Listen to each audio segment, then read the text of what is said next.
The way to Butterfield. Please, miss, said the Shaggy Man. Can you tell me the road to Butterfield? Dorothy looked him over. Yes, he was Shaggy, all right, but there was a twinkle in his eye that seemed pleasant. Oh, yes, she replied, I can tell you. But it isn't this road at all. No? You cross the 10-acre lot, follow the lane to the highway, go north to the 5 branches, and take, and let me see. To be sure, miss, see as far as Butterfield, if you like, said the Shaggy Man. You take the branch next the willow stump, I believe, or else the branch by the gopher holes, or else. Won't any of 'em do, miss? Course not, Shaggy Man. You must take the right road to get to Butterfield. And is that the one by the gopher stump, or— Dear me, cried Dorothy. I shall have to show you the way you're so stupid. Wait a minute till I run in the house and get my sunbonnet. The Shaggy Man waited. He had an oat straw in his mouth, which he chewed, slowly as if it tasted good, but it didn't.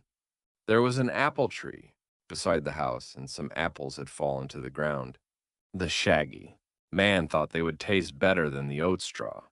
So he walked over to get some.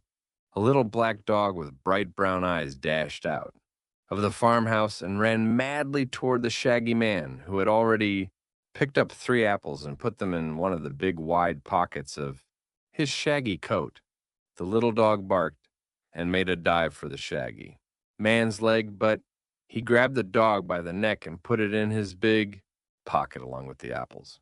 He took more apples afterward, for many were on the ground, and each one that he tossed into his pocket hit the little dog somewhere upon the head or back and made him growl. The little dog's name was Toto, and he was sorry he had been put in the Shaggy Man's pocket. Pretty soon, Dorothy came out of the house with her sunbonnet, and she called out, Come on, Shaggy Man, if you want me to show you the road to Butterfield.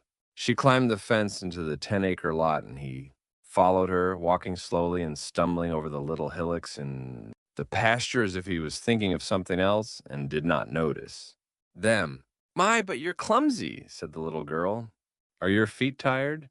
No, miss, it's my whiskers. They tire very easily this warm weather, said he. I wish it would snow, don't you? Course not, Shaggy Man, replied Dorothy, giving him a severe look. If it snowed in August, it would spoil the corn and the oats and the wheat, and then Uncle Henry wouldn't have any crops, and that would make him poor and— Never mind, said the Shaggy Man. It won't snow, I guess. Is this the lane? Yes, replied Dorothy, climbing another fence. I'll go as far as the highway with you. Thank ye, miss. You're very kind for your size, I'm sure, said he, gratefully. It isn't everyone who knows the road to Butterfield, Dorothy remarked, as she tripped along the lane, but I've driven there many a time with Uncle Henry, and so I believe I could find it blindfolded. Don't do that, miss, said the Shaggy Man earnestly. You might make a mistake. I won't, she answered, laughing. Here's the highway. Now it's the the third turn to the left, or else it's the fourth. Let's see. The first one is by the elm tree, and the second is by the gopher holes, and then what? He inquired, putting his hands in his coat pockets. Toto grabbed a finger and bit it. The Shaggy Man took his hand out of that pocket quickly and said, Oh! Dorothy did not notice. She was shading her eyes from the sun with her arm, looking anxiously down the road. Come on, she commanded. It's only a little way farther, so I may as well show you. After a while, they came to the place where 5 roads branched in different directions. Dorothy pointed to one and said, That's it, Shaggy Man. I'm much obliged, miss, he said, and started along another road. Not that one, she cried. You're going wrong. He stopped. I thought you said that other was the road to Butterfield, said he, running his fingers through his shaggy whiskers in a puzzled way. So it is, but I don't want to go to Butterfield, miss. You don't? Of course not. I wanted you to show me the road, so I shouldn't go there by mistake. Oh, where do you want to go to, then? I'm not particular, miss. This answer astonished the little girl, and it made her provoked, too, to think she had taken all this trouble for nothing. There are a good many roads here, observed the Shaggy Man, turning slowly around like a human windmill. Seems to me a person could go most anywhere from this place. Dorothy turned around too and gazed in surprise. There were a good many roads more than she had ever seen before. She tried to count them, knowing there ought to be 5, but when she had counted 17, she grew bewildered and stopped, for the roads were as many as the spokes of a wheel and ran in every direction from the place where they stood. So, if she kept on counting, she was likely to count some of the roads twice. Dear me, she exclaimed. There used to be only 5 roads, highway and all. And now, why, where's the highway, Shaggy Man? Can't say, miss, he responded, sitting down upon the ground as if tired with standing. Wasn't it here a minute ago? I thought so, she answered, greatly perplexed. And I saw the gopher. Holes, too, in the dead stump, but they're not here now. These roads are all strange, and what a lot of them there are. Where do you suppose they all go to? Roads, observed the Shaggy Man, don't go anywhere. They stay in one place so folks can walk on them. He put his hand in his side pocket and drew out an apple. Quick, before Toto could bite him again, the little dog got his head out this time and said, "Bow wow," so loudly that it made Dorothy jump. "Oh, Toto," she cried, "where did you come from?" "I brought him along," said the Shaggy Man. "What for?" she asked. "To guard these apples in my pocket, miss, so no one would steal them." With one hand, the Shaggy Man held the apple, which he began eating, while with the other hand he pulled Toto out of his pocket and dropped him to the ground. Of course, Toto made for Dorothy at once, barking joyfully at his release from the dark pocket. When the child had patted his head lovingly, he sat down before her, his red tongue hanging out one side of his mouth, and looked up into her face with his bright brown eyes as if asking her what they should do next. Dorothy didn't know. She looked around her anxiously for some familiar landmark, but everything was strange. Between the branches of the many roads were green meadows and a few shrubs and trees, but she couldn't see anywhere the farmhouse from which she had just come, or anything she had ever seen before, except the Shaggy Man and Toto. Besides this, she had turned around and around so many times trying to find out where she was that now she couldn't even tell which direction the farmhouse ought to be in, and this began to worry her and make her feel anxious. "I'm afraid, Shaggy Man," she said with a sigh, "that we're lost." "That's nothing to be afraid of," he replied, throwing away the core of his apple and beginning to eat another one. "Each of these roads must lead somewhere, or it wouldn't be here. So what does it matter?" "I want to go home again," she said. "Well, why don't you?" said he. "I don't know which road to take." "That is too bad," he said, shaking his shaggy head gravely. "I wish I could help you, but I can't. I'm a stranger in these parts." "Seems as if I were too," she said, sitting down beside him. "It's funny. A few minutes ago I was home, and I just came to show you the way to Butterfield, so I shouldn't make a mistake and go there. And now I'm lost myself and don't know how to get home." "Have an apple," suggested the Shaggy Man, handing her one with pretty red cheeks. "I'm not hungry," said Dorothy, pushing it away. "But you may be tomorrow, then you'll be sorry you didn't eat the apple," said he. "If I am, I'll eat the apple then," promised Dorothy. "Perhaps there won't be any apple then," he returned, beginning to eat the red-cheeked one himself. "Dogs sometimes can find their way home better than people," he went on. "Perhaps your dog can lead you back to the farm." "Will you, Toto?" asked Dorothy. Toto wagged his tail vigorously. "All right," said the girl. "Let's go home." Toto looked around a minute and dashed up one of the roads. "Goodbye, Shaggy Man," called Dorothy and ran after Toto. And the little dog pranced briskly along for some distance when he turned around and looked at his mistress questioningly. "Oh, don't expect me to tell you anything I don't know the way," she said. "You'll have to find it yourself." But Toto couldn't. He wagged his tail and sneezed and shook his ears and trotted back where they had left the Shaggy Man. From here he started along another road, then came back and tried another, but each time he found the way strange and decided it would not take them to the farmhouse. Finally, when Dorothy had begun to tire with chasing after him, Toto sat down panting beside the Shaggy Man and gave up. Dorothy sat down too, very thoughtful. The little girl had encountered some queer adventures since she came to live at the farm, but this was the queerest of them all. To get lost in 15 minutes so near to her home and in the unromantic state of Kansas was an experience that fairly bewildered her. "Will your folks worry?" asked the Shaggy Man, his eyes twinkling in a pleasant way. "I suppose so," answered Dorothy with a sigh. "Uncle Henry says there's always something happening to me, but I've always come home safe at the last. So perhaps he'll take comfort and think I'll come home safe this time." "I'm sure you will," said the Shaggy Man, smilingly nodding at her. "Good little girls never come to any harm, you know. For my part, I'm good too, so nothing ever hurts me." Dorothy looked at him curiously. His clothes were shaggy, his boots were shaggy and full of holes, and his hair and whiskers were shaggy. But his smile was sweet and his eyes were kind. "Why didn't you want to go to Butterfield?" she asked. "Because a man lives there who owes me 15 cents, and if I went to Butterfield and he saw me, he'd want to pay me the money." "I don't want money, my dear." "Why not?" she inquired. "Money," declared the Shaggy Man, "makes people proud and haughty. Don't want to be proud and haughty. All I want is to have people love me, and as long as I own the love magnet, everyone I meet is sure to love me dearly." "The love magnet? Why, what's that?"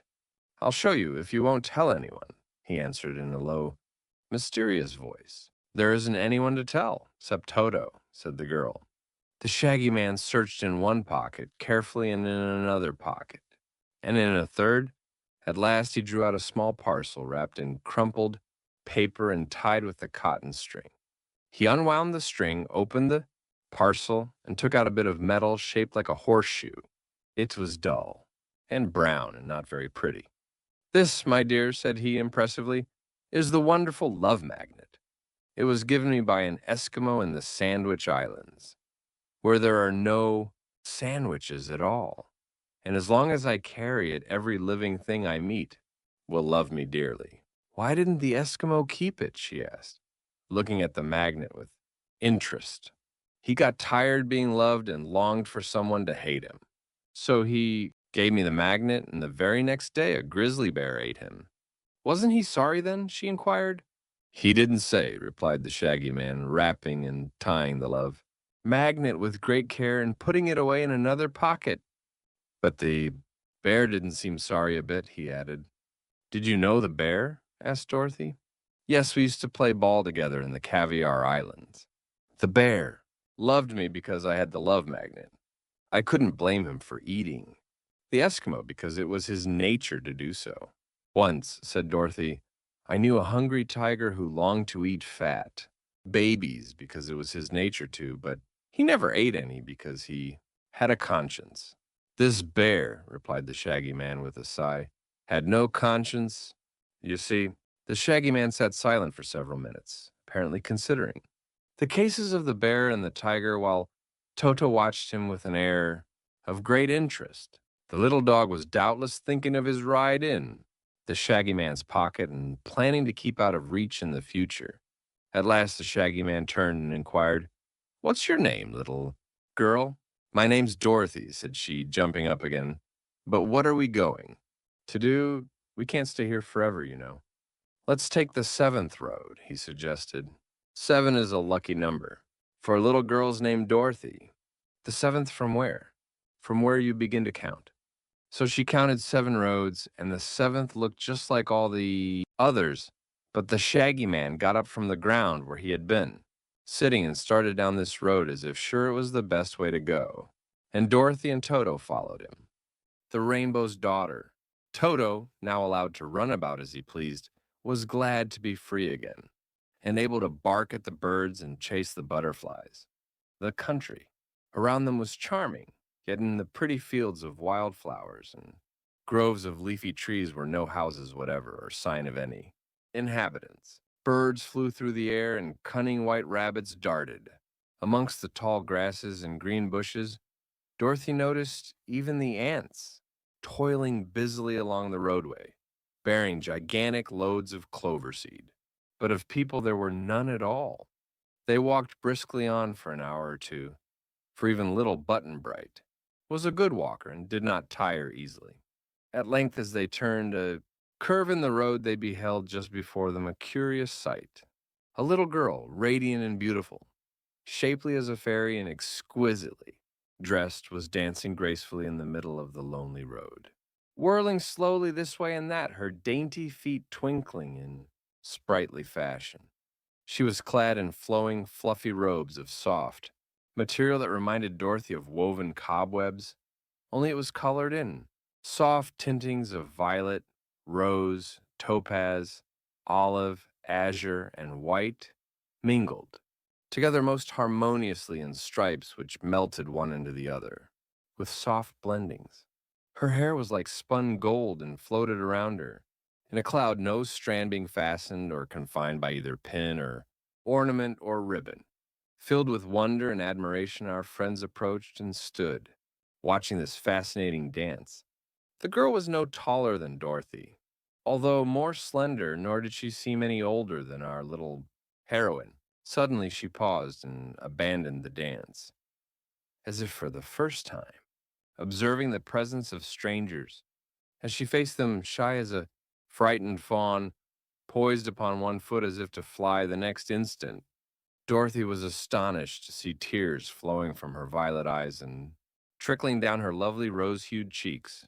That the dainty maiden should dance and weep at the same time was indeed surprising. So Dorothy asked in a soft, sympathetic voice, "Are you unhappy, little girl?" "Very," was the reply. "I am lost." "Why, so are we," said Dorothy, smiling, "but we don't cry about it." "Don't you? Why not?"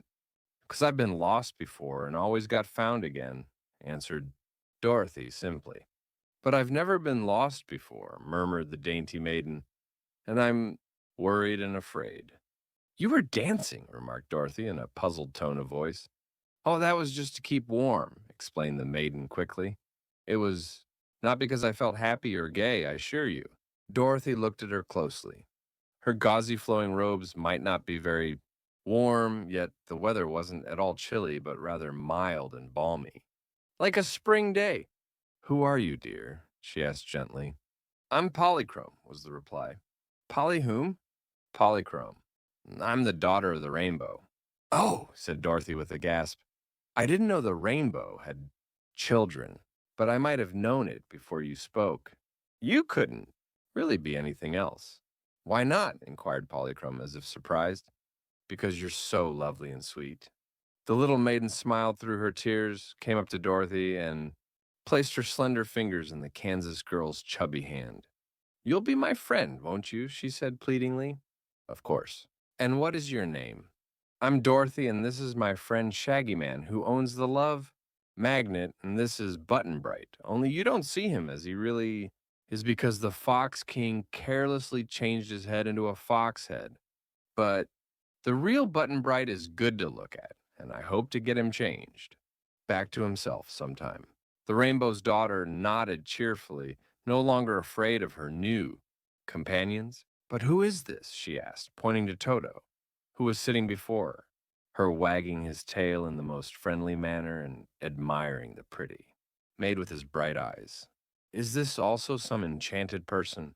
"Oh no, Polly. I may call you Polly, mayn't I? Your whole name's awful. Hard to say. Call me Polly if you wish, Dorothy." "Well, Polly, Toto's just a dog, but he has more sense than Button Bright, to tell the truth, and I'm very fond of him." "So am I," said Polychrome, bending gracefully to pat Toto's head. "But how did the Rainbow's daughter ever get on this lonely road and become lost?" asked the Shaggy Man, who had listened wonderingly to all this. "Why, my father stretched his rainbow over here this morning so that one end of it touched this road," was the reply, "and I was dancing upon the pretty rays, as I love to do, and never noticed I was getting too far over the bend in the circle. Suddenly I began to slide, and I went faster and faster until at last I bumped on the ground at the very end.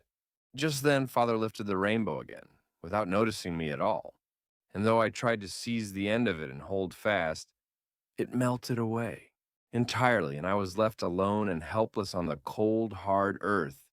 "It doesn't seem cold to me, Polly," said Dorothy, "but perhaps you're not warmly dressed." I'm so used to living near the sun, replied the rainbow's daughter, that at first I feared I would freeze down here. But my dance has warmed me some, and now I wonder how I am ever to get home again. Won't your father miss you and look for you and let down another rainbow for you?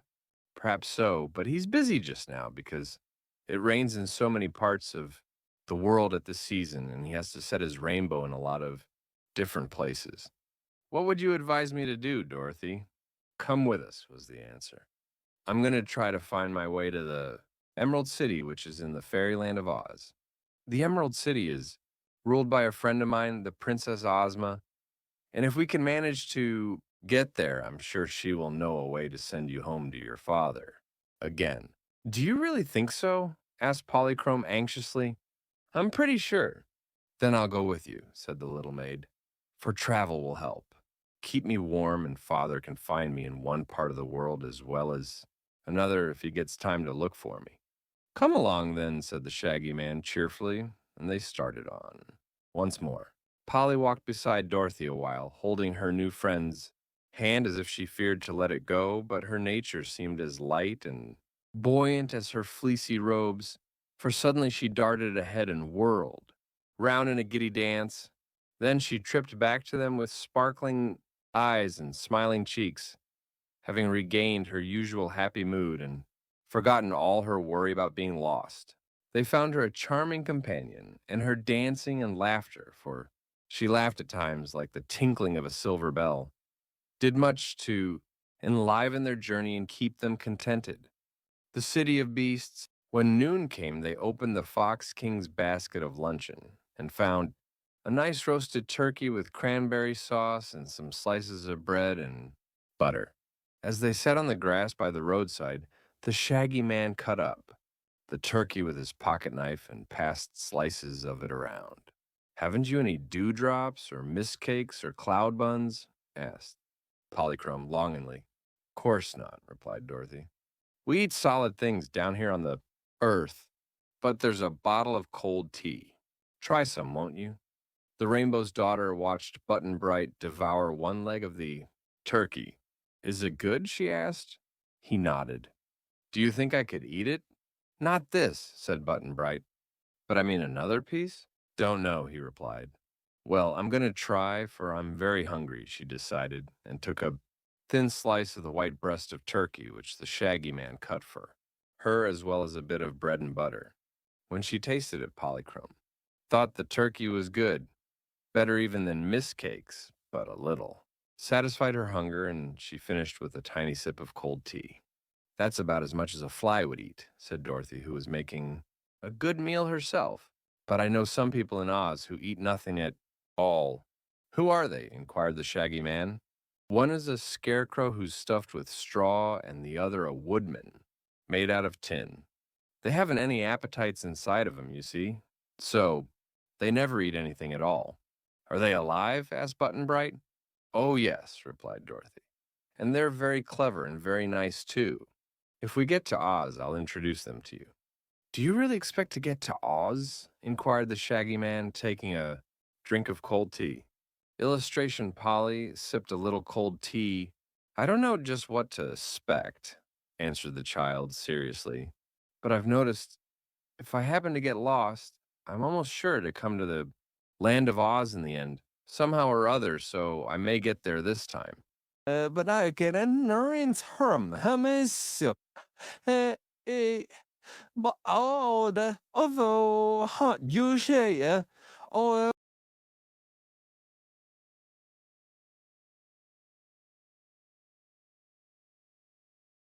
no, one of my G's. I'm sure hot those as I was all year. Very hours, did already hear the getting. Oh, but her friends, all the. Will the scarecrow scare me? Asked Button Bright. No, 'cause you're not a crow, she returned. He has the loveliest smile you ever saw, only it's painted on and he can't help it. Luncheon being over, they started again upon their journey. The Shaggy Man, Dorothy, and Button Bright walking soberly along side by side, and the Rainbow's daughter dancing merrily before them. Sometimes she darted along the road so swiftly that she was nearly out. of sight. Then she came tripping back to greet them with her silvery laughter. But once she came back more sedately to say, "There's a city a little way off." "I expected that," returned Dorothy, "for the fox people warned us there was one on this road. It's filled with stupid beasts of some sort, but we mustn't be afraid of 'em because they won't hurt us." "All right," said Button Bright, but Polychrome didn't know whether it was all right or not. "It's a big city," she said, "and the road runs straight through it." "Never mind," said the Shaggy Man. "As long as I carry the love magnet, every living thing will love me, and you may be sure I shan't allow any of my friends to be harmed in any way." This comforted them somewhat, and they moved on again. Pretty soon they came to a signpost that read, "Half a mile to Duncan." "Oh," said the Shaggy Man, "if they're donkeys, we've nothing to fear at all." "They may kick," said Dorothy doubtfully. "Then we will cut some switches and make them behave," he replied. At the first tree, he cut himself a long, slender switch from one of the branches and shorter switches for the others. "Don't be afraid to order the beasts around," he said. "They're used to it." Before long, the road brought them to the gates of the city.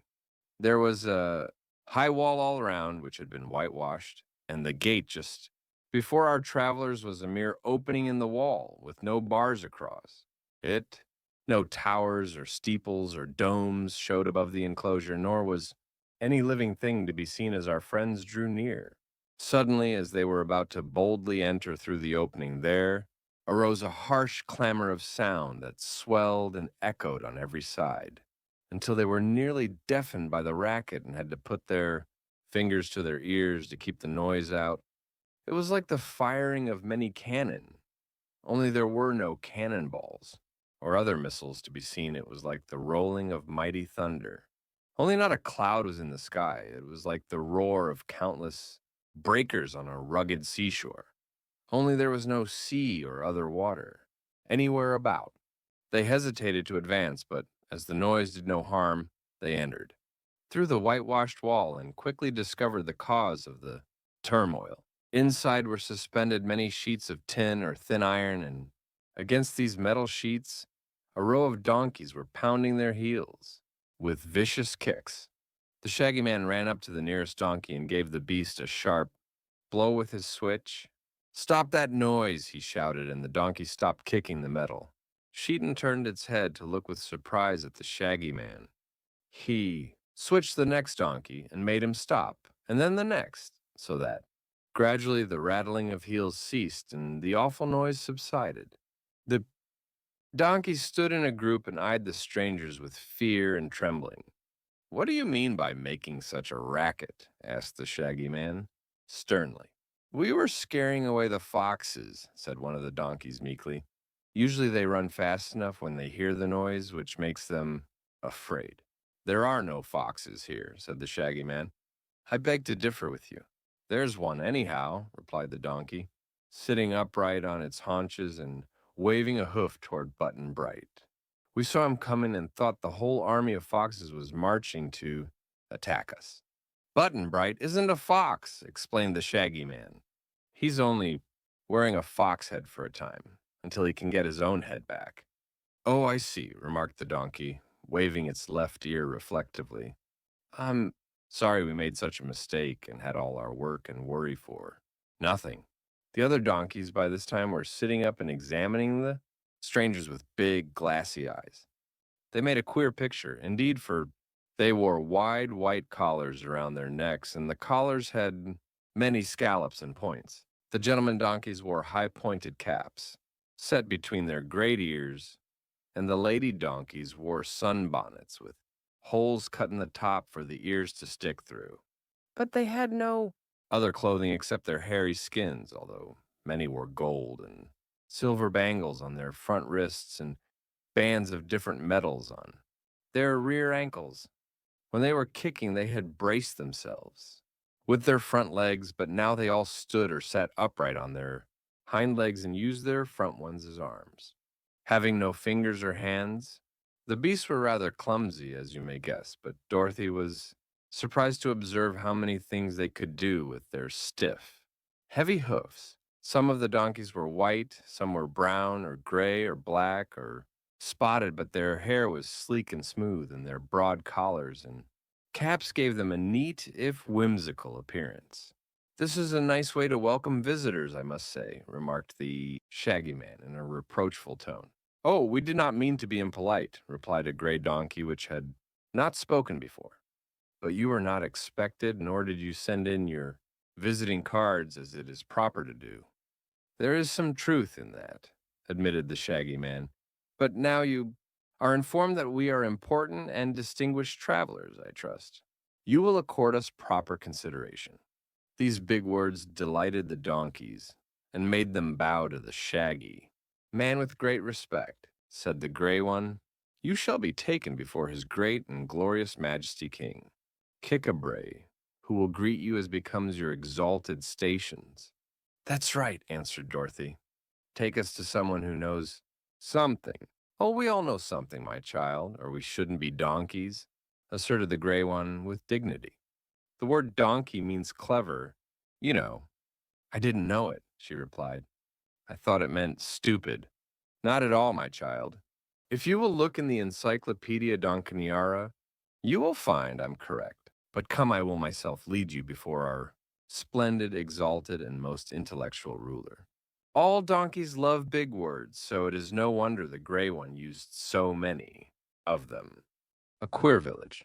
Button Bright took the Shaggy Man's hand willingly, for the Shaggy Man had the love magnet, which was the reason Button Bright had loved him at once. They started on, with Dorothy on one side and Toto on the other, the little party trudging along more cheerfully than you might have supposed. The girl was getting used to queer adventures, which interested her very much. Wherever Dorothy went, Toto was sure to go like Mary's little lamb. Button Bright didn't seem a bit afraid or worried because he was lost, and the Shaggy Man had no home, perhaps, and was as happy in one place as in another. Before long, they saw ahead of them a fine big arch spanning the road, and when they came nearer, they found that the arch was beautifully carved and decorated with rich colors. A row of peacocks with spread tails ran along the top of it, and all the feathers were gorgeously painted. In the center was a large fox's head, and the fox wore a shrewd and knowing expression and had large spectacles over its eyes and a small golden crown with shiny points on top of its head. While the travelers were looking with curiosity at this beautiful arch, there suddenly marched out of it a company of soldiers. Only the soldiers were all foxes dressed in uniforms. They wore green jackets and yellow pantaloons, and their little round caps and their high boots were a bright red color. Also, there was a big red bow tied about the middle of each long, bushy tail. Each soldier was armed with a wooden sword, having an edge of sharp teeth set in a row, and the sight of these teeth at first caused Dorothy to shudder. A captain marched in front of the company of fox soldiers, his uniform embroidered with gold braid to make it handsomer than the others. Almost before our friends realized it, the soldiers had surrounded them on all sides, and the captain was calling out in a harsh voice, "Surrender, you are our prisoners." "What's a prisoner?" asked Button Bright. "A prisoner is a captive," replied the fox captain, strutting up and down with much dignity. "What's a captive?" asked Button Bright. "You're one," said the captain. That made the Shaggy Man laugh. "Good afternoon, Captain," he said, bowing politely to all the foxes and very low to their commander.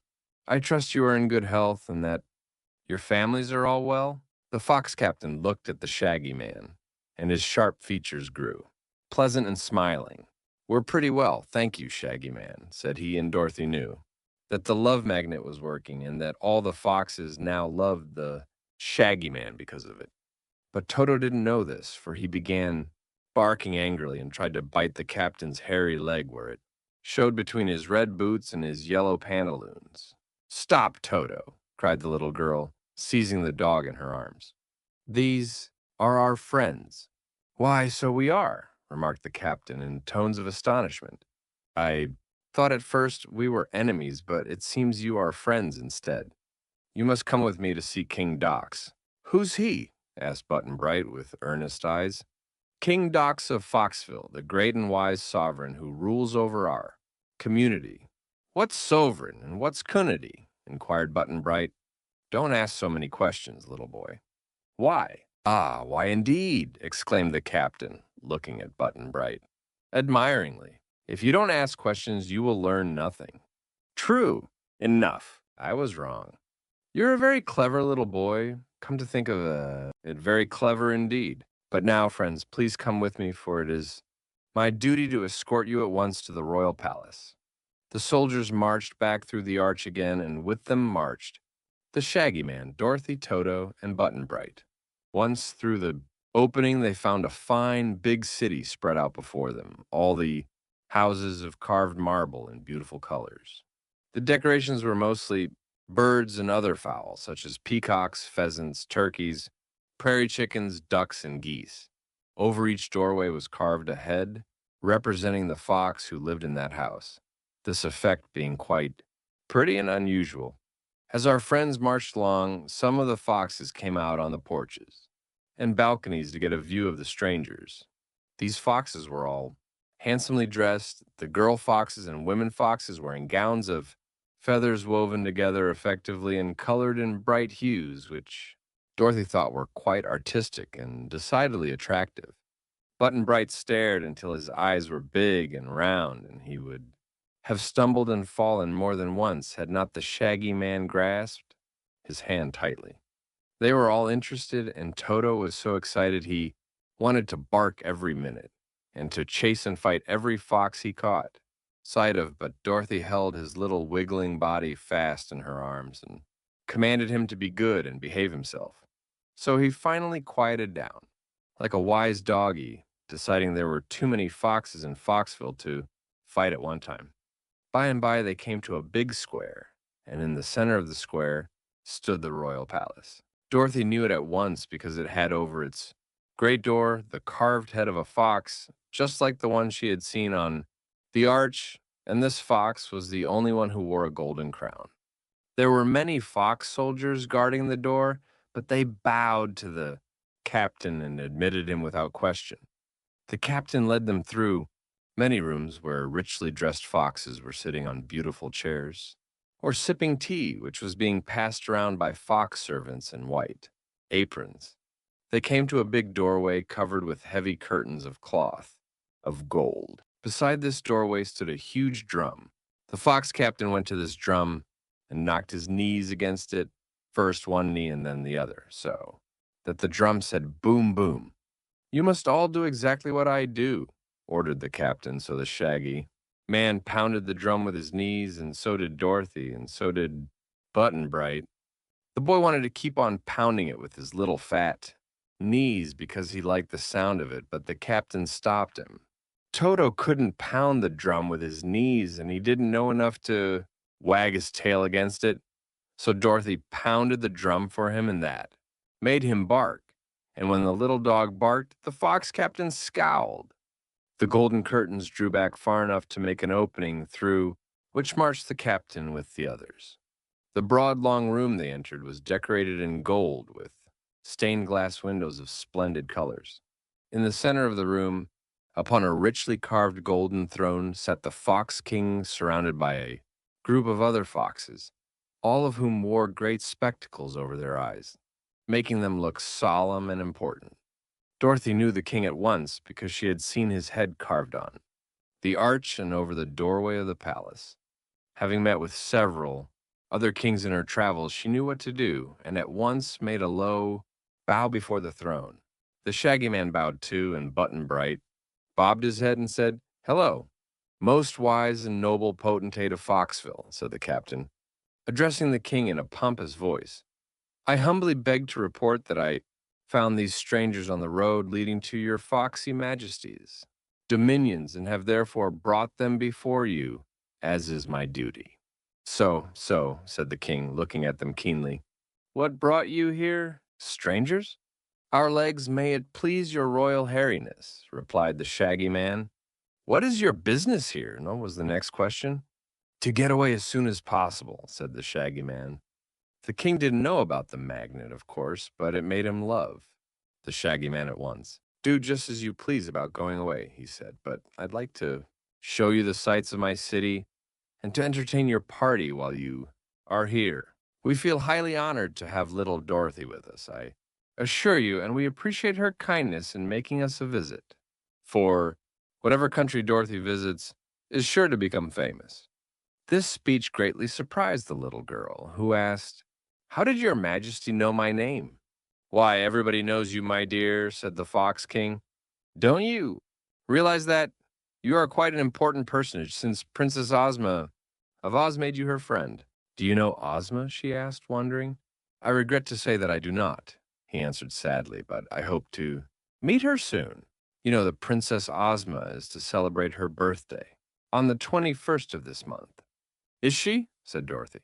"I didn't know that." "Yes, it is to be the most brilliant royal ceremony ever held in any city in fairyland, and I hope you will try to get me an invitation." Dorothy thought a moment. Dorothy thought a moment. "I'm sure Ozma would invite you if I asked her," she said, "but how could you get to the land of Oz in the Emerald City?" "It's a good way. From Kansas." "Kansas!" he exclaimed, surprised. "Why, yes, we are in Kansas now, aren't we?" she returned. "What a queer notion!" cried the Fox King, beginning to laugh. "Whatever made you think this is Kansas?" "I left Uncle Henry's farm only about 2 hours ago, that's the reason," she said, rather perplexed. "But tell me, my dear, did you ever see so wonderful a city as Foxville?" "In Kansas?" he questioned. "No, your majesty." "And haven't you traveled from Oz to Kansas in less than half a jiffy by means of the silver shoes and the magic belt?" "Yes, your majesty," she acknowledged. "Then why do you wonder that an hour or two could bring you to Foxville, which is nearer to Oz than it is to Kansas?" "Dear me!" exclaimed Dorothy. "Is this another fairy adventure?" "It seems to be," said the Fox King, smiling. Dorothy turned to the Shaggy Man, and her face was grave and reproachful. "Are you a magician or a fairy in disguise?" she asked. "Did you enchant me when you asked the way to Butterfield?" The Shaggy Man shook his head. "Who ever heard of a shaggy fairy?" he replied. "No, Dorothy, my dear. I'm not to blame for this journey in any way, I assure you. There's been something strange about me ever since I owned the Love Magnet, but I don't know what it is any more than you do. I didn't try to get you away from home at all. If you want to find your way back to the farm, I'll go with you willingly and do my best to help you." "Never mind," said the little girl thoughtfully. "There isn't so much to see in Kansas as there is here, and I guess Aunt Em won't be very much worried, that is, if I don't stay away too long." "That's right," declared the Fox King, nodding approval. "Be contented with your lot, whatever it happens to be, if you are wise. Which reminds me that you have a new companion on this adventure. He looks very clever and bright." "He is," said Dorothy, and the Shaggy Man added, "That's his name, your royal foxiness, Button Bright." King Dox. It was amusing to note the expression on the face of King Dox as he looked the boy over from his sailor hat to his stubby shoes, and it was equally diverting to watch Button Bright stare at the king in return. No, Fox ever beheld a fresher, fairer child's face, and no child had ever before heard a fox talk, or met with one who dressed so handsomely and ruled so big a city. I am sorry to say that no one had ever told the little boy much about fairies of any kind. This being the case, it is easy to understand how much this strange experience startled and astonished him. "How do you like us?" asked the king. "Don't know," said Button Bright. "Of course you don't. It's too short an acquaintance," returned his majesty. "What do you suppose my name is?" "Don't know," said Button Bright. "How should you?" "Well, I'll tell you. My private name is Dox, but a king can't be called by his private name. He has to take one that is official. Therefore, my official name is King Renard the Fourth. Renard, with the accent on the Ren. "What's Ren?" asked Button Bright. "How clever!" exclaimed the king, turning a pleased face toward his counselors. "This boy's indeed remarkably bright." "What's Ren?" he asks, and of course Ren is nothing at all by itself. "Yes, he's very bright indeed." "That question is what your majesty might call foxy," said one of the counselors, an old gray fox. "So it is," declared the king. Turning again to Button Bright, he asked, Having told you my name, what would you call me? King Dox, said the boy. Why? 'Cause it rends nothing at all, was the reply. Good, very good indeed. You certainly have a brilliant mind. Do you know why two and two make four? No, said Button Bright. Clever, clever indeed. Of course you don't know. Nobody knows why, we only know it's so and can't tell why it's so. Button Bright, those curls and blue eyes do not go well with so much wisdom. They make you look too youthful and hide your real cleverness. Therefore, I will do you a great favor. I will confer upon you the head of a fox, so that you may hereafter look as bright as you really are. As he spoke, the king waved his paw toward the boy, and at once the pretty curls and fresh round face and big blue eyes were gone, while in their place a fox's head appeared upon Button Bright's shoulders, hairy head with a sharp nose, pointed ears, and keen little eyes. Oh, don't do that, cried Dorothy, shrinking back from her transformed companion with a shocked and dismayed face. Too late, my dear, it's done. But you also shall have a fox's head if you can prove you're as clever as Button Bright. I don't want it, it's dreadful, she exclaimed, and hearing this verdict, Button Bright began to boo-hoo just as if he were still a little boy. How can you call that lovely head dreadful? Asked the king. It's a much prettier face than he had before, to my notion, and my wife says, I'm a good judge of beauty. Don't cry, little fox boy. Laugh and be proud because you are so highly favored. How do you like the new head, Button Bright? Don't sobbed the child. Please, please change him back again, your majesty, begged Dorothy. King Renard IV shook his head. I can't do that, he said. I haven't the power, even if I wanted to. No, Button Bright must wear his fox head, and he'll be sure to love it dearly as soon as he gets used to it. Both the Shaggy Man and Dorothy looked grave and anxious, for they were sorrowful that such a misfortune had overtaken their little companion.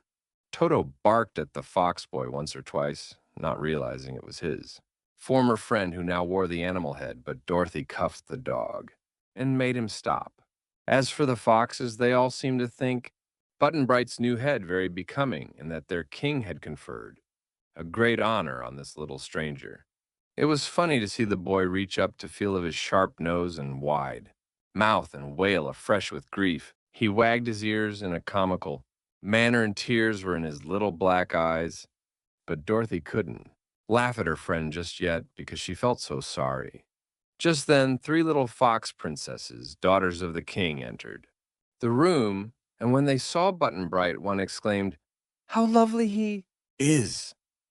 And the next one cried in delight, How sweet he is! And the third princess clapped her hands with pleasure and said, How beautiful he is! Button Bright stopped crying and asked timidly, Am I? In all the world there is not another face so pretty, declared the biggest fox princess. You must live with us always and be our brother, said the next. We shall all love you dearly, the third said. This praise did much to comfort the boy, and he looked around and tried to smile. It was a pitiful attempt because the fox face was new and stiff, and Dorothy thought his expression more stupid than before the transformation. I think we ought to be going now, said the Shaggy Man uneasily, for he didn't know what the king might take into his head to do next. Don't leave us yet, I beg of you, pleaded King Renard. I intend to have several days of feasting and merrymaking in honor of your visit. Have it after we're gone, for we can't wait, said Dorothy decidedly. But seeing this displeased the king, she added, If I'm going to get Ozma to invite you to her party, I'll have to find her as soon as possible, you know. In spite of all the beauty of Foxville and the gorgeous dresses of its inhabitants, both the girl and the Shaggy Man felt they were not quite safe there and would be glad to see the last of it. But it is now evening, the king reminded them, and you must stay with us until morning anyhow. Therefore, I invite you to be my guests at dinner and to attend the theater afterward and sit in the royal box. Tomorrow morning, if you really insist upon it, you may resume your journey. They consented to this, and some of the fox servants led them to a suite of lovely rooms in the big palace. Button Bright was afraid to be left alone, so Dorothy took him into her own room. while a maid fox dressed the little girl's hair, which was a bit tangled, and put some bright, fresh ribbons in it. Another maid fox combed the hair on poor Button Bright's face and head and brushed it, carefully tying a pink bow to each of his pointed ears. The maids wanted to dress the children in fine costumes of woven feathers, such as all the foxes wore, but neither of them consented to that. A sailor suit and a fox head do not go well together, said one of the maids, for no fox was ever a sailor that I can remember. I'm not a fox, cried Button Bright. Alas, no, agreed the maid. But you've got a lovely fox head on your skinny shoulders, and that's almost as good as being a fox. The boy, reminded of his misfortune, began to cry again. Dorothy petted and comforted him and promised to find some way to restore him his own head. If we can manage to get to Ozma, she said, the princess will change. You back to yourself in half a second, so you just wear that fox head as comfortably as you can, dear, and don't worry about it at all. It isn't nearly as pretty as your own head, no matter what the foxes say, but you can get along with it for a little while longer, can't you? Don't know, said Button Bright doubtfully, but he didn't cry any more. After that, Dorothy let the maids pin ribbons to her shoulders, after which they were ready for the king's dinner. When they met the Shaggy Man in the splendid drawing room of the palace, they found him just the same as before. He had refused to give up his shaggy clothes for new ones. Because if he did that, he would no longer be the Shaggy Man, he said, and he might have to get acquainted with himself all over again.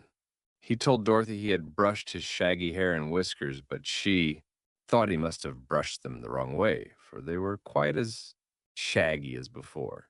As for the company of foxes assembled to dine with the strangers, they were most beautifully costumed, and their rich dresses made Dorothy's simple gown and Button Bright's sailor suit and the Shaggy Man's shaggy clothes look commonplace, but they treated their guests with great respect, and the king's dinner was a very good dinner indeed. Foxes, as you know, are fond of chicken and other fowl, so they served chicken soup and roasted turkey and stewed duck and fried grouse and broiled quail and goose pie.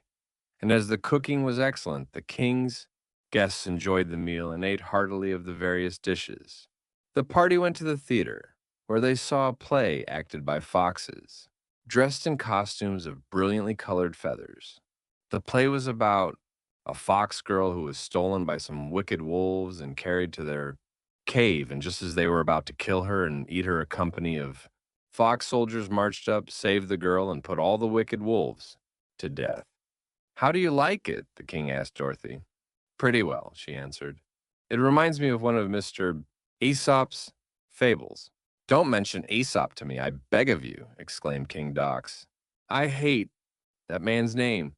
He wrote a good deal about foxes, but always made them out cruel and wicked, whereas we are gentle and kind, as you may see.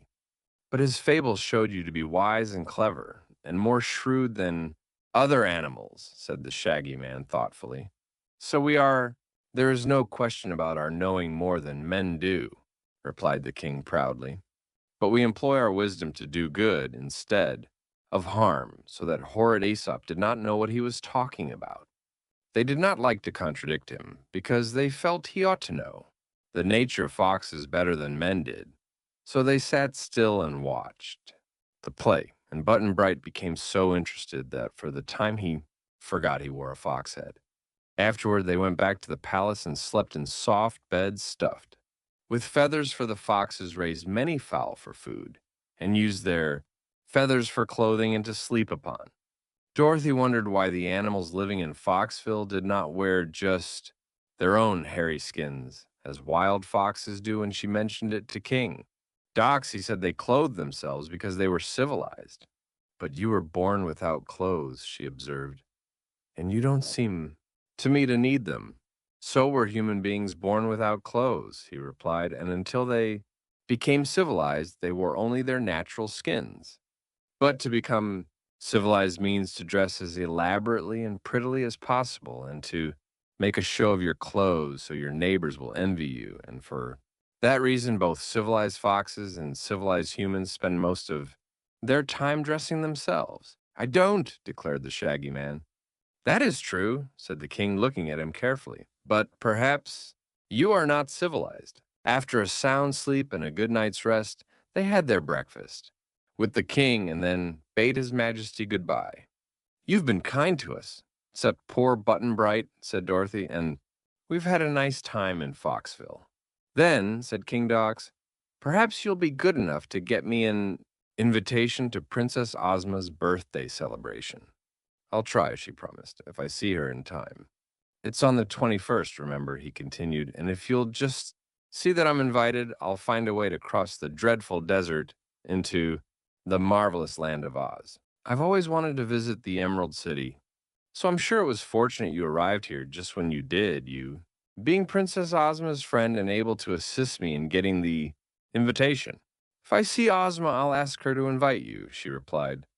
The Fox King had a delightful luncheon put up for them, which the Shaggy Man shoved in his pocket, and the Fox Captain escorted them to an arch at the side of the village opposite the one by which they had entered. Here they found more soldiers guarding the road. Are you afraid of enemies? Asked Dorothy. No, because we are watchful and able to protect ourselves, answered the captain. But this road leads to another village peopled by big, stupid beasts who might cause us trouble if they thought we were afraid. Of them, what beasts are they? Asked the Shaggy Man. The captain hesitated to answer. Finally, he said, you will learn all about them when you arrive at their city, but do not be afraid of them. Button Bright is so wonderfully clever and has now such an intelligent face that I'm sure he will manage to find a way to protect you. This made Dorothy and the Shaggy Man rather uneasy, for they had not so much confidence in the Fox Boy's wisdom as the captain seemed to have. But as their escort would say no more about the beasts, they bade him goodbye and proceeded on their journey. Dorothy meets Button Bright.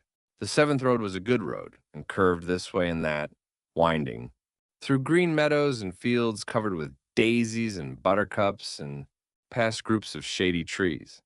There were no houses of any sort to be seen, and for some distance they met with no living creature at all. Dorothy began to fear they were getting a good way from the farmhouse, since here everything was strange to her, but it would do no good at all to go back where the other roads all met, because the next one they chose might lead her just as far from home. She kept on beside the Shaggy Man, who whistled cheerful tunes to beguile the journey until by and by they followed a turn in the road and saw before them a big chestnut tree making a shady spot over the highway. In the shade sat a little boy dressed in sailor clothes who was digging a hole in the earth with a bit of wood. He must have been digging some time because the hole was already big enough to drop a football into. Dorothy and Toto and the Shaggy Man came to a halt before the little boy, who kept on digging in a sober and persistent fashion. Who are you? Asked the girl. He looked up at her calmly. His face was round and chubby, and his eyes were big, blue, and earnest. I'm Button Bright, said he. But what's your real name? She inquired. Button Bright? That isn't a really, truly name, she exclaimed. Isn't it? He asked, still digging. Course not. It's just a thing to call you by. You must have a name, must I? To be sure. What does your mamma call you? He paused in his digging and tried to think. Papa always said I was bright as a button, so Mama always called me Button Bright, he said. What is your papa's name? Just Papa. What else? Don't know. Never mind, said the Shaggy Man, smiling. We'll call the boy Button Bright, as his mama does. That name is as good as any, and better than some. Dorothy watched the boy dig. Where do you live? She asked. Don't know, was the reply. How did you come here? Don't know, he said again. Don't you know where you came from? No, said he. Why, he must be lost, she said to the Shaggy Man. She turned to the boy once more. What are you going to do? She inquired. Dig, said he.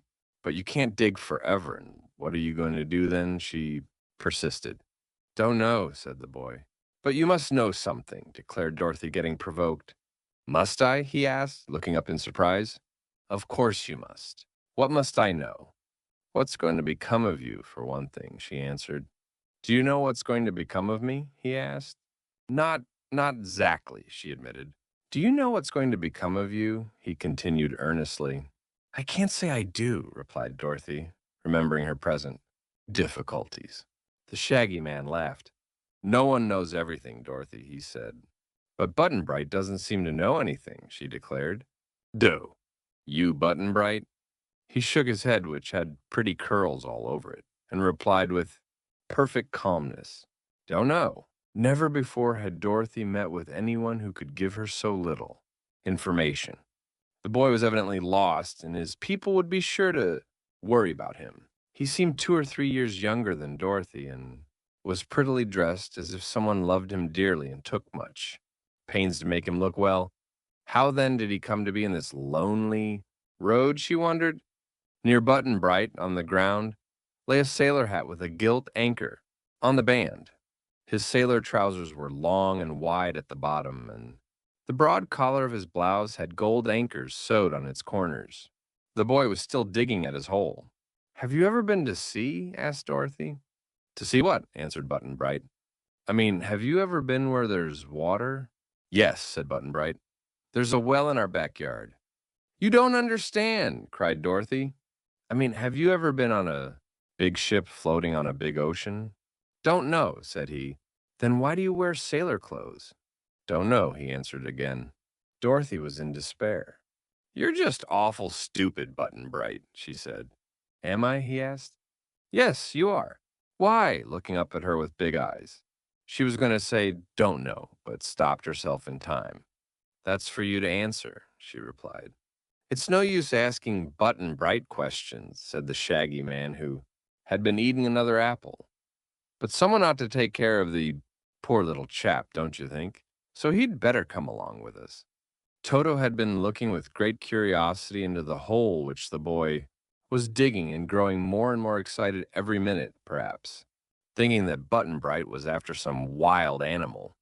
The little dog began barking loudly and jumped into the hole himself, where he began to dig with his tiny paws, making the earth fly in all directions. It spattered over the boy. Dorothy seized him and raised him to his feet, brushing his clothes with her hand. Stop that, Toto, she called.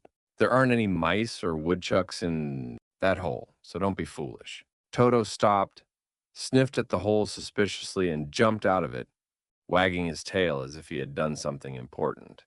Well, said the Shaggy Man, let's start on, or we won't get anywhere before night comes. Where do you expect to get to? Asked Dorothy. I'm like Button Bright, I don't know, answered the Shaggy Man with a laugh. But I've learned from long experience that every road leads somewhere, or there wouldn't be any road, so it's likely that if we travel long enough, my dear, we will come to some place or another in the end. What place it will be, we can't even guess at this moment, but we're sure to find out when we get there. Why, yes, said Dorothy. That seems reasonable, Shaggy Man. The Shaggy Man's transformation. They found the houses of the town all low and square and built of bricks neatly whitewashed inside and out. The houses were not set in rows forming regular streets, but placed here and there in a haphazard manner which made it puzzling for a stranger to find his way. Stupid people must have streets and numbered houses in their cities to guide them where to go, observed the gray donkey as he walked before. The visitors on his hind legs in an awkward but comical manner, but clever donkeys know their way about without such absurd marks. Moreover, a mixed city is much prettier than one with straight streets. Dorothy did not agree with this, but she said nothing to contradict it. Presently she saw a sign on a house that read, Madame de Fake, hoofist, and she asked their conductor, What's a hoofist, please? One who reads your fortune in your hoofs, replied the gray donkey. Oh, I see, said the little girl. You're quite civilized here. Dunkiton, he replied, is the center of the world's highest civilization. They came to a house where two youthful donkeys were whitewashing the wall, and Dorothy stopped a moment to watch them. They dipped the ends of their tails, which were much like paintbrushes, into a pail of whitewash backed up against the house and wagged their tails right and left until the whitewash was rubbed on the wall, after which they dipped these funny brushes in the pail again and repeated the performance. That must be fun, said Button Bright. No, it's work, replied the old donkey, but we make our youngsters do all the whitewashing to keep them out of mischief. Don't they go to school? Asked Dorothy. All donkeys are born wise, was the reply. So the only school we need is the school of experience. Books are only fit for those who know nothing, and so are obliged to learn things from other people. In other words, the more stupid one is, the more he thinks he knows, observed the shaggy man. The gray donkey paid no attention to this speech because he had just stopped before a house which had painted over the doorway a pair of hoofs, with a donkey tail between them and a rude crown and scepter above. I'll see if His Magnificent Majesty King Kickabre is at home, said he. He lifted his head and called, Wee-haw, wee-haw, wee-haw, 3 times in a shocking voice, turning about and kicking with his heels against the panel of the door. For a time there was no reply, then the door opened far enough to permit a donkey's head to stick out and look at them. It was a white head with big, awful ears and round, solemn eyes. Have the foxes gone? It asked in a trembling voice. They haven't been here, most stupendous majesty, replied the gray one. The new arrivals proved to be travelers of distinction. Oh, said the king in a relieved tone of voice, let them come in. He opened the door wide, and the party marched into a big room which Dorothy thought looked quite unlike a king's palace. There were mats of woven grasses on the floor, and the place was clean and neat, but His Majesty had no other furniture at all, perhaps because he didn't need it. He squatted down in the center of the room, and a little brown donkey ran and brought a big gold crown which it placed on the monarch's head, and a golden staff with a jeweled ball at the end of it, which the king held between his front hooves as he sat upright. Now then, said His Majesty, waving his long ears gently to and fro, tell me why you are here and what you expect me to do for you. He eyed Button Bright rather sharply, as if afraid of the little boy's queer head, though it was the shaggy man who undertook to reply. Most noble and supreme ruler of Duncaton, he said, trying not to laugh. In the solemn king's face, we are strangers traveling through your dominions, and have entered your magnificent city because the road led through it, and there was no way to go around. All we desire is to pay our respects to your majesty, the cleverest king in all the world, I'm sure, and then to continue on our way. This polite speech pleased the king very much indeed. It pleased him so much that it proved an unlucky speech for the shaggy man. Perhaps the love magnet helped to win His Majesty's affection as well as the flattery, but however this may be, the white donkey looked kindly upon the speaker and said, only a donkey should be able to use such fine, big words, and you are too wise and admirable in all ways to be a mere man. Also, I feel that I love you as well as I do my own favored people, so I will bestow upon you the greatest gift within my power, a donkey's head. As he spoke, he waved his jeweled staff. Although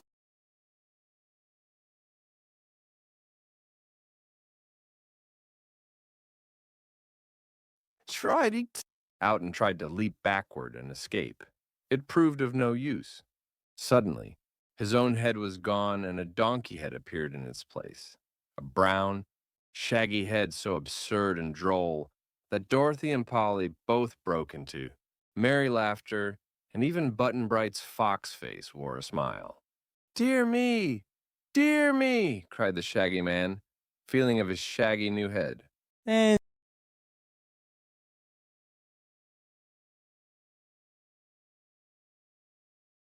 What a misfortune, what a great misfortune. Give me back my own head, you stupid king, if you love me at all.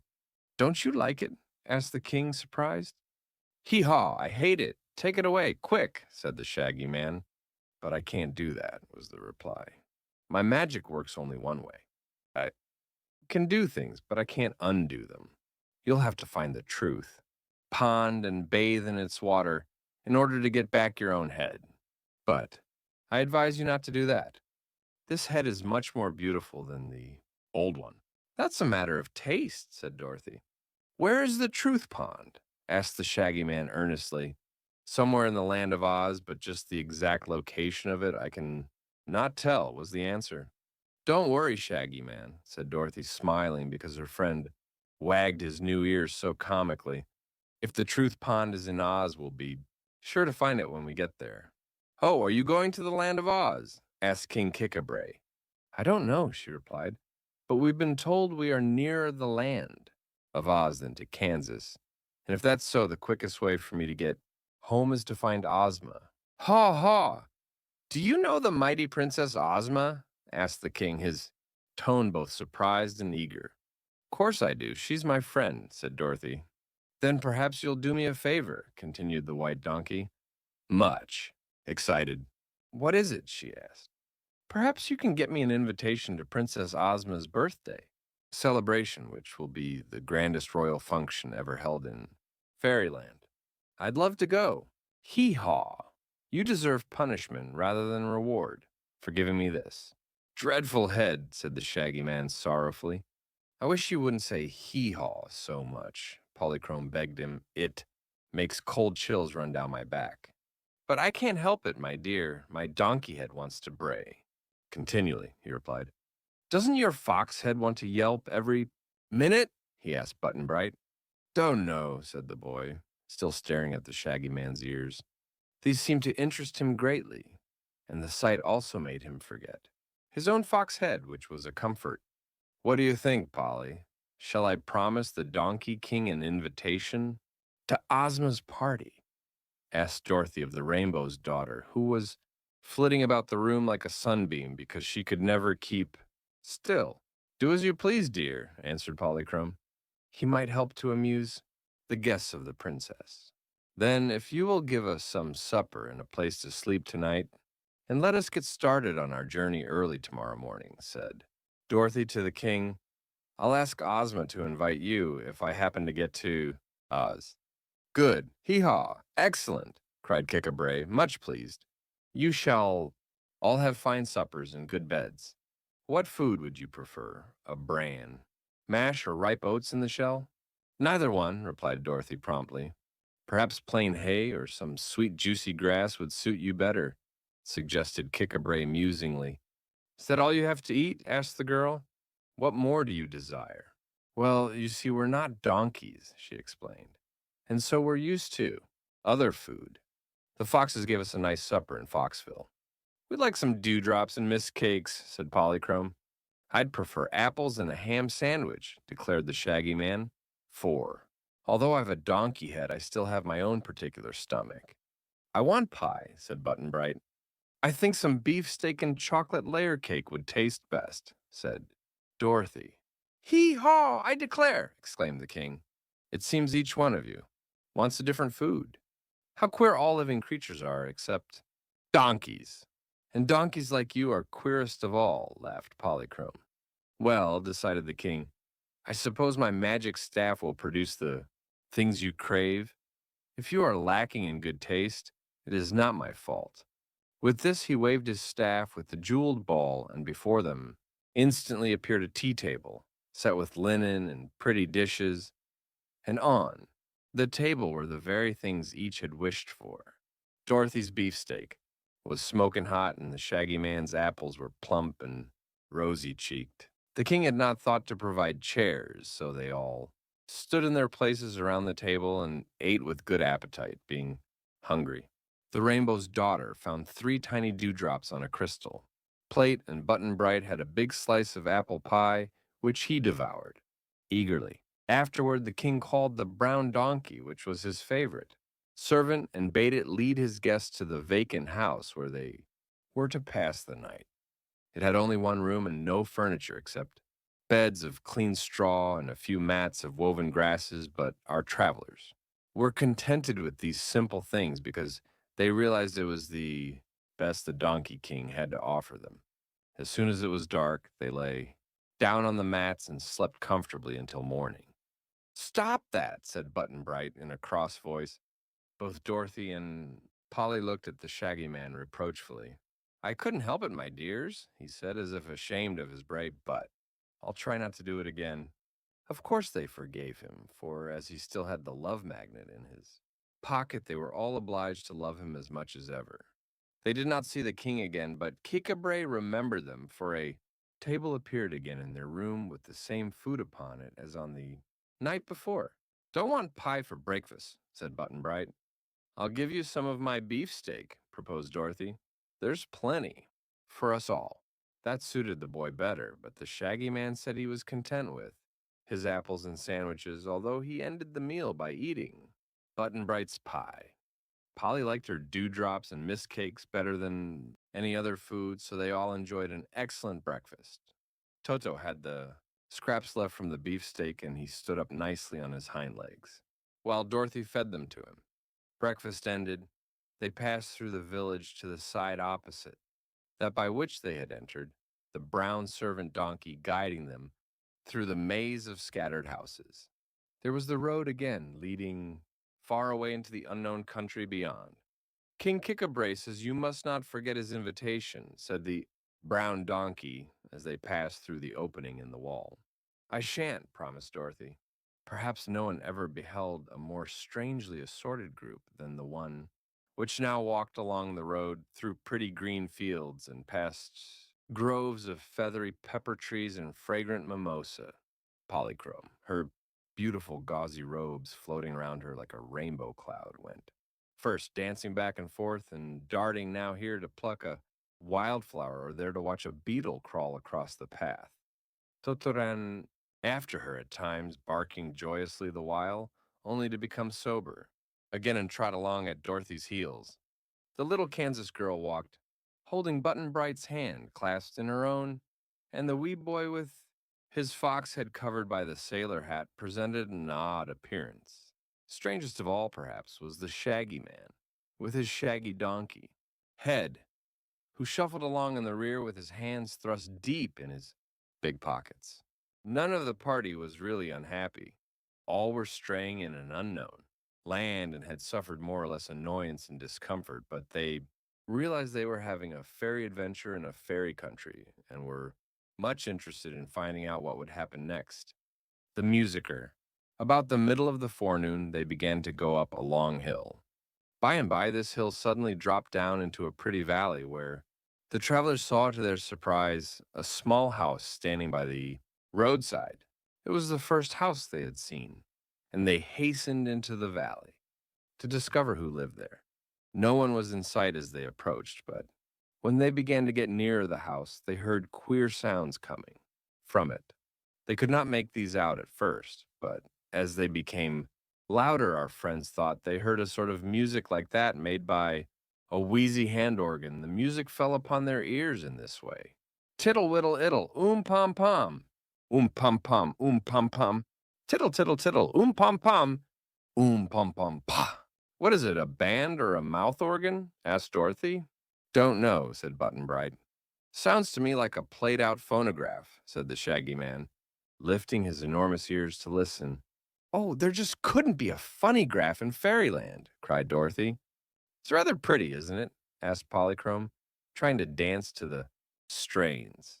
"Tittle whittle iddle, pom pom, pom pom, pom pom," came the music to their ears more distinctly as they drew nearer the house. Presently they saw a little fat man sitting on a bench before the door. He wore a red braided jacket that reached to his waist, a blue waistcoat, and white trousers with gold stripes down the sides. On his bald head was perched a little, round red cap held in place by a rubber elastic underneath his chin.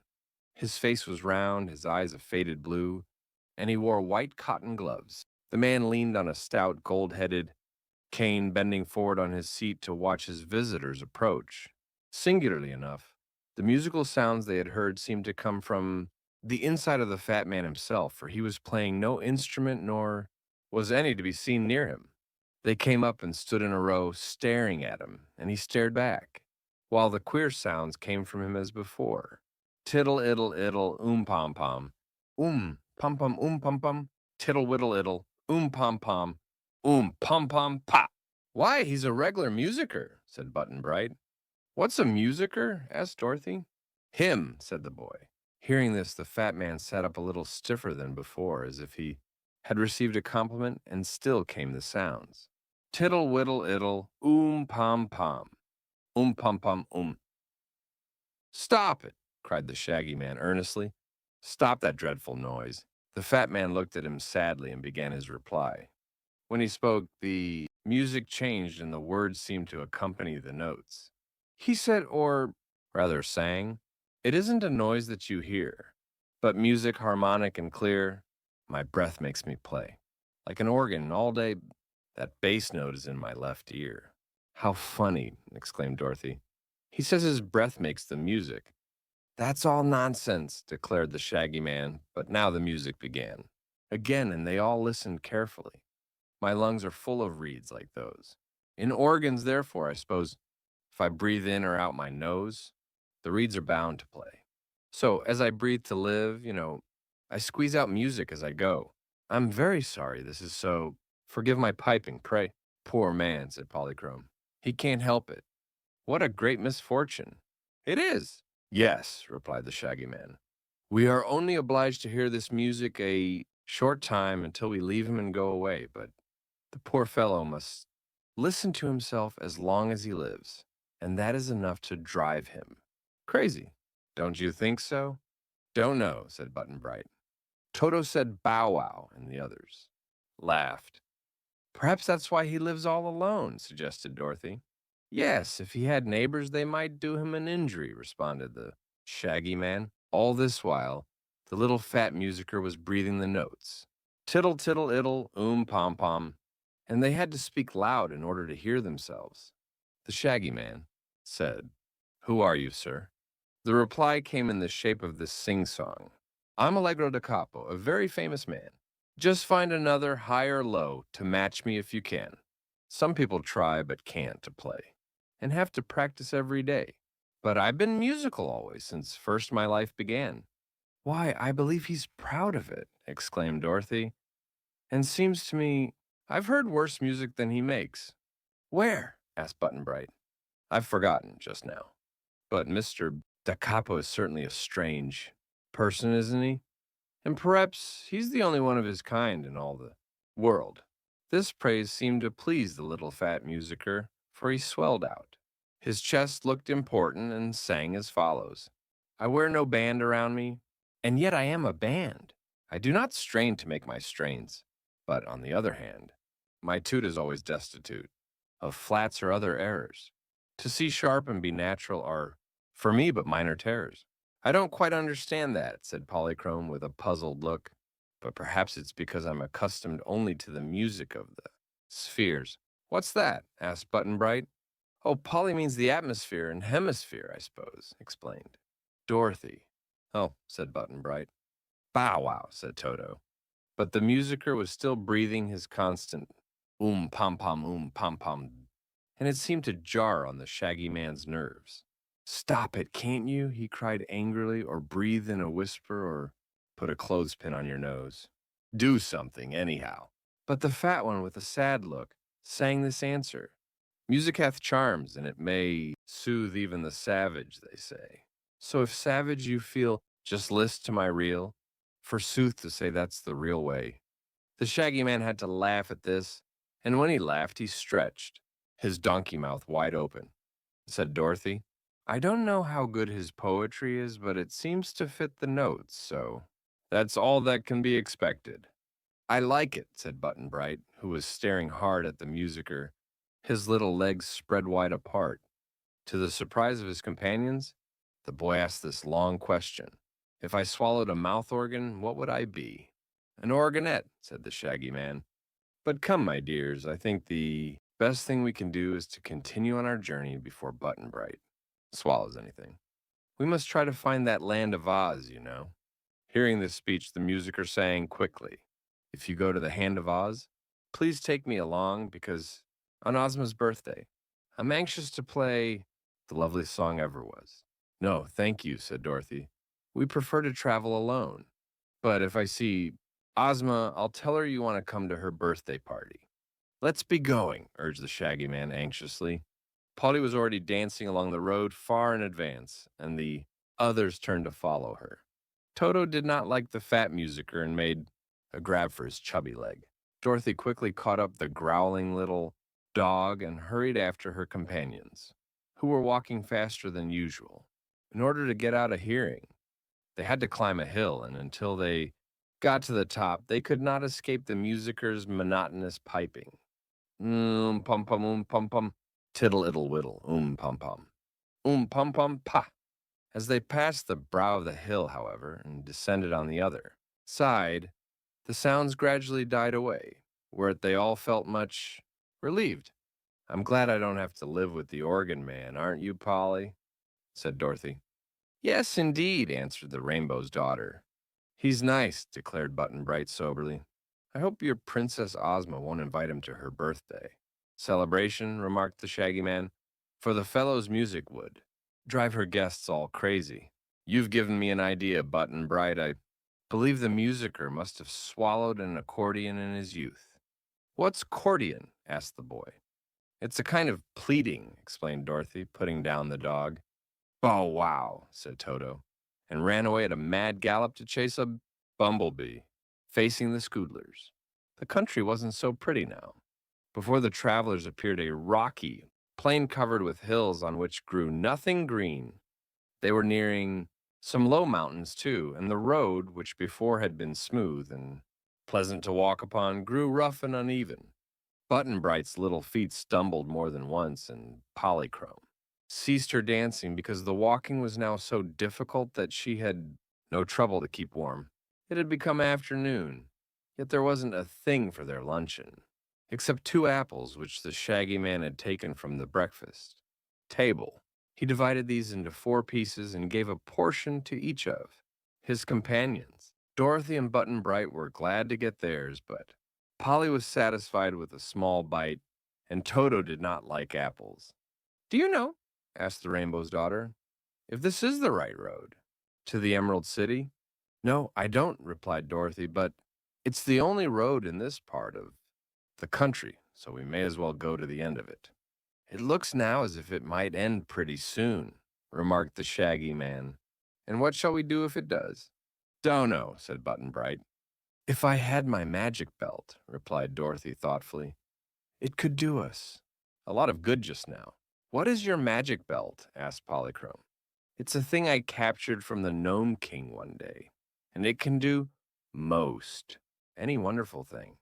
But I left it with Ozma, 'cause magic won't work in Kansas, but only in fairy countries. Is this a fairy country? Asked Button Bright. I should think you'd know, said the little girl gravely. If it wasn't a fairy country, you couldn't have a fox head and the Shaggy Man couldn't have a donkey head, and the Rainbow's daughter would be invisible. What's that? Asked the boy. You don't seem to know anything, Button Bright. Invisible is a thing you can't see. Then Toto's invisible, declared the boy. And Dorothy found he was right. Toto had disappeared from view, but they could hear him barking furiously among the heaps of gray rock ahead of them. They moved forward a little faster to see what the dog was barking at, and found perched upon a point of rock by the roadside a curious creature. It had the form of a man, middle-sized and rather slender and graceful, but as it sat silent and motionless upon the peak, they could see that its face was black as ink, and it wore a black cloth costume, made like a union suit and fitting tight to its skin. Its hands were black, too, and its toes curled down like a bird's. The creature was black all over except its hair, which was fine, and yellow, banged in, front across the black forehead and cut close at the sides. The eyes, which were fixed steadily upon the barking dog, were small and sparkling, and looked like the eyes of a weasel. What in the world do you suppose that is? Asked Dorothy in a hushed voice as the little group of travelers stood watching the strange creature. Don't know, said Button Bright. The thing gave a jump and turned half around, sitting in the same place, but with the other side of its body facing them. Instead of being black, it was now pure white, with a face like that of a clown in a circus and hair of a brilliant purple. The creature could bend either way, and its white toes now curled the same way the black ones on the other side had. Done. It has a face both front and back, whispered Dorothy wonderingly. only there's no back at all, but two fronts. Having made the turn, the being sat motionless as before, while Toto barked louder at the white man than he had done at the black one. Once, said the shaggy man, I had a jumping jack like that with two faces. Was it alive? Asked Button Bright. No, replied the shaggy man. It worked on strings and was made of wood. Wonder if this works with strings, said Dorothy. But Polychrome cried, Look! For another creature just like the first had suddenly appeared, sitting on another rock, its black side toward them. The two twisted, their heads around, and showed a black face on the white side of one and a white face on the black side of the other. How curious, said Polychrome, and how loose their heads seem to be. Are they friendly to us, do you think? Can't tell, Polly, replied Dorothy. Let's ask 'em. The creatures flopped first one way and then the other, showing black or white by turns, and now another joined them, appearing on another rock. Our friends had come to a little hollow in the hills, and the place where they now stood was surrounded by jagged peaks of rock, except where the road ran through. Now there are four of them, said the shaggy man. Five, declared Polychrome. Six, said Dorothy. Lots of 'em, cried Button Bright, and so there were. Quite a row of the two-sided black and white creatures sitting on the rocks all around. Toto stopped barking and ran between Dorothy's feet, where he crouched, down as if afraid. The creatures did not look pleasant or friendly, to be sure, and the shaggy man's donkey face became solemn indeed. Ask 'em who they are and what they want, whispered Dorothy, so the shaggy man called out in a loud voice. Who are you? Scoodlers, they yelled in chorus, their voices sharp and shrill. What do you want? Called the shaggy man. You, they yelled, pointing their thin fingers at the group, and they all flopped round so they were white, and then all flopped back again, so they were black. But what do you want us for? Asked the shaggy man uneasily. Soup! They all shouted as if with one voice. Goodness me, said Dorothy, trembling a little. The Scoodlers must be regular cannibals. Don't want to be soup, protested Button Bright, beginning to cry. Hush, dear, said the little girl, trying to comfort him. We don't any of us want to be soup. But don't worry, the shaggy man will take care of us. Will he? Asked Polychrome, who did not like the Scoodlers at all, and kept close to Dorothy. I'll try, promised the shaggy man, but he looked worried. Happening just then to feel the love magnet in his pocket, he said to the creatures with more confidence, Don't you love me? Yes, they shouted all together. Then you mustn't harm me or my friends, said the shaggy man firmly. We love you in soup, they yelled, and in a flash turned their white sides to the front. How dreadful, said Dorothy. This is a time, Shaggy Man, when you get loved too much. Don't want to be soup, wailed Button Bright again, and Toto began to whine dismally as if he didn't want to be soup either. The only thing to do, said the Shaggy Man to his friends in a low tone, is to get out of this pocket in the rocks as soon as we can and leave the Scoodlers behind us. Follow me, my dears, and don't pay any attention to what they do or say. With this, he began to march along the road to the opening in the rocks ahead, and the others kept close behind him. But the Scoodlers closed up in front as if to bar their way, and so the Shaggy Man stooped down and picked up a loose stone which he threw at the creatures to scare them from the path. At this, the Scoodlers raised a howl. Two of them picked their heads from their shoulders and hurled them at the Shaggy Man with such force that he fell over in a heap, greatly astonished. The two now ran forward with swift leaps, caught up their heads, and put them on again, after which they sprang back to their positions on the rocks. Escaping the soup kettle, the Shaggy Man got up and felt of himself to see if he was hurt, but he was not. One of the heads had struck his breast, and the other his left shoulder, yet though they had knocked him down, the heads were not hard enough to bruise him. Come on, he said firmly. We've got to get out of here some way. And forward he started again. The Scoodlers began yelling and throwing their heads in great numbers at our frightened friends. The Shaggy Man was knocked over again, and so was Button Bright, who kicked his heels against the ground and howled as loud as he could, although he was not hurt a bit.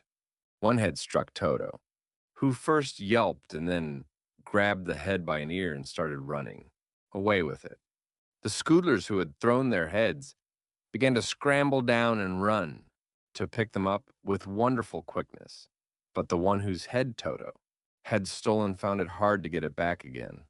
The head couldn't see the body with either pair of its eyes because the dog was in the way, so the headless Scoodler stumbled around over the rocks and tripped on them, more than once in its effort to regain its top. Toto was trying to get outside the rocks and roll the head down the hill, but some of the other Scoodlers came to the rescue of their unfortunate comrade and pelted the dog with their own heads until he was obliged to drop his burden and hurry back to Dorothy.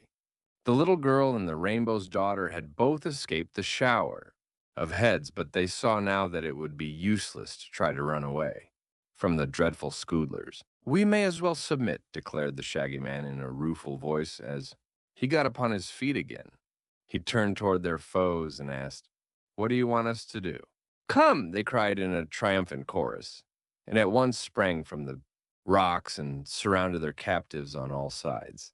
One funny thing about the Scoodlers was they could walk in either direction, coming or going, without turning around because they had two faces and, as Dorothy said, then two front sides, and their feet were shaped like the letter T upside down.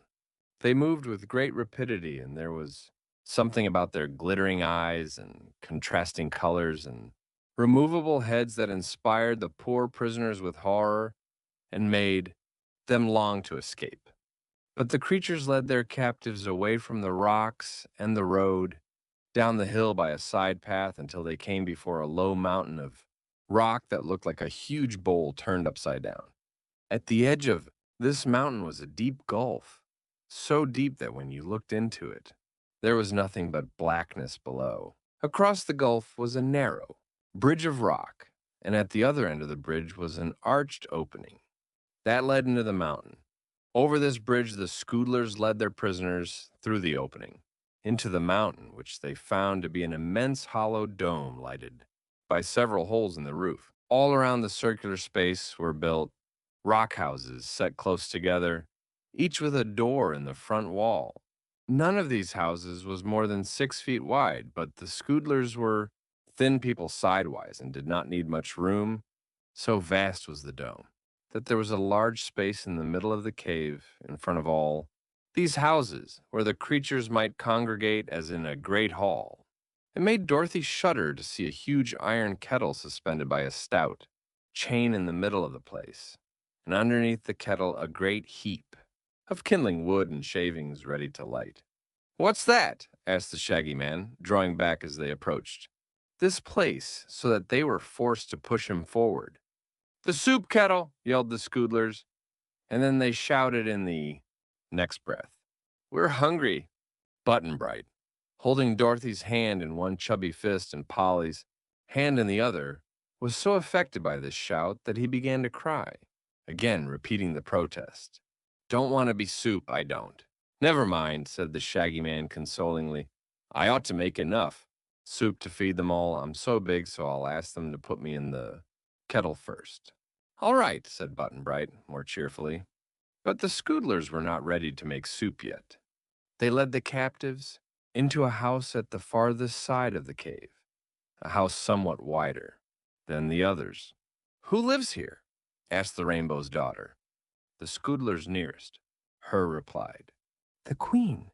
It made Dorothy hopeful to learn that a woman ruled over these fierce creatures, but a moment later they were ushered by two or three of the escort into a gloomy, bare room, and her hope died away. For the Queen of the Scoodlers proved to be much more dreadful in appearance than any of her people. One side of her was fiery red with jet black hair and green eyes, and the other side of her was bright yellow with crimson hair and black eyes. She wore a short skirt of red and yellow, and her hair, instead of being banged, was a tangle of short curls upon which rested a circular crown of silver, much dented and twisted because the Queen had thrown her head at so many things so many times. Her form was lean and bony, and both her faces were deeply wrinkled. "What have we here?" asked the Queen sharply as our friends were made. to stand before her. "Soup!" cried the guard of Scoodlers, speaking together. "We're not," said Dorothy indignantly. "We're nothing of the sort." "Ah, but you will be soon," retorted the Queen, a grim smile making her look more dreadful than before. "Pardon me, most beautiful vision," said the Shaggy Man, bowing before the Queen politely. "I must request your Serene Highness to let us go our way without being made into soup, for I own the love magnet, and whoever meets me must love me and all my friends." "True," replied the Queen. "We love you very much, so much that we intend to eat your broth with real pleasure. But tell me, do you think I'm so beautiful?" "You won't be at all beautiful if you eat me," he said, shaking his head sadly. "Handsome is as handsome does, you know." The Queen turned to Button Bright. "Do you think I'm beautiful?" she asked. "No," said the boy. "You're ugly." "I think you're a fright," said Dorothy. "If you could see yourself, you'd be terribly scared," added Polly. The Queen scowled at them and flopped from her red side to her yellow side. "Take them away," she commanded the guard, "and at 6 o'clock run them through the meat chopper and start the soup kettle boiling.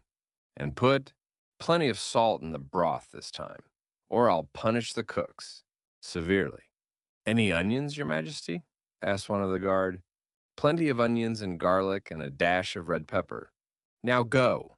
The Scoodlers led the captives away and shut them up in one of the houses, leaving only a single Scoodler to keep guard. The place was a sort of storehouse containing bags of potatoes and baskets of carrots, onions, and turnips. "These," said their guard, pointing to the vegetables, "we used to flavor our soups with." The prisoners were rather disheartened by this time, for they saw no way to escape and did not know how soon it would be 6 o'clock and time for the meat chopper to begin work. But the Shaggy Man was brave and did not intend to submit to such a horrid fate without a struggle. "I'm going to fight for our lives," he whispered to the children, "for if I fail, we will be no worse off than before. And to sit here quietly until we are made into soup would be foolish and cowardly." The Scoodler on guard stood near the doorway, turning first his white side toward them and then his black side, as if he wanted to show to all of his greedy 4 eyes the sight of so many fat prisoners. The captives sat in a sorrowful group at the other end of the room, except Polychrome, who danced back and forth in the little place to keep herself warm, for she felt the chill of the cave. Whenever she approached the Shaggy Man, he would whisper something in her ear, and Polly would nod her pretty head as if she understood. The Shaggy Man told Dorothy and Button Bright to stand before him while he emptied the potatoes out of one of the sacks.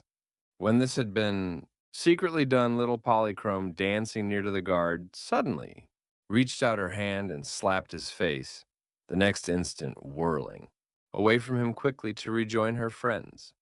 The angry Scoodler at once picked off his head and hurled it at the Rainbow's daughter, but the Shaggy Man was expecting that and caught the head very neatly, putting it in the sack, which he tied at the mouth. The body of the guard, not having the eyes of its head to guide, it ran here and there in an aimless manner, and the Shaggy Man easily dodged it and opened the door. Fortunately, there was no one in the big cave at that moment. So he told Dorothy and Polly to run as fast as they could for the entrance and out across the narrow bridge. "I'll carry Button Bright," he said, for he knew the little boy's legs were too short to run fast. Dorothy picked up Toto and then seized Polly's hand and ran swiftly toward the entrance to the cave. The Shaggy Man perched Button Bright on his shoulders and ran after them.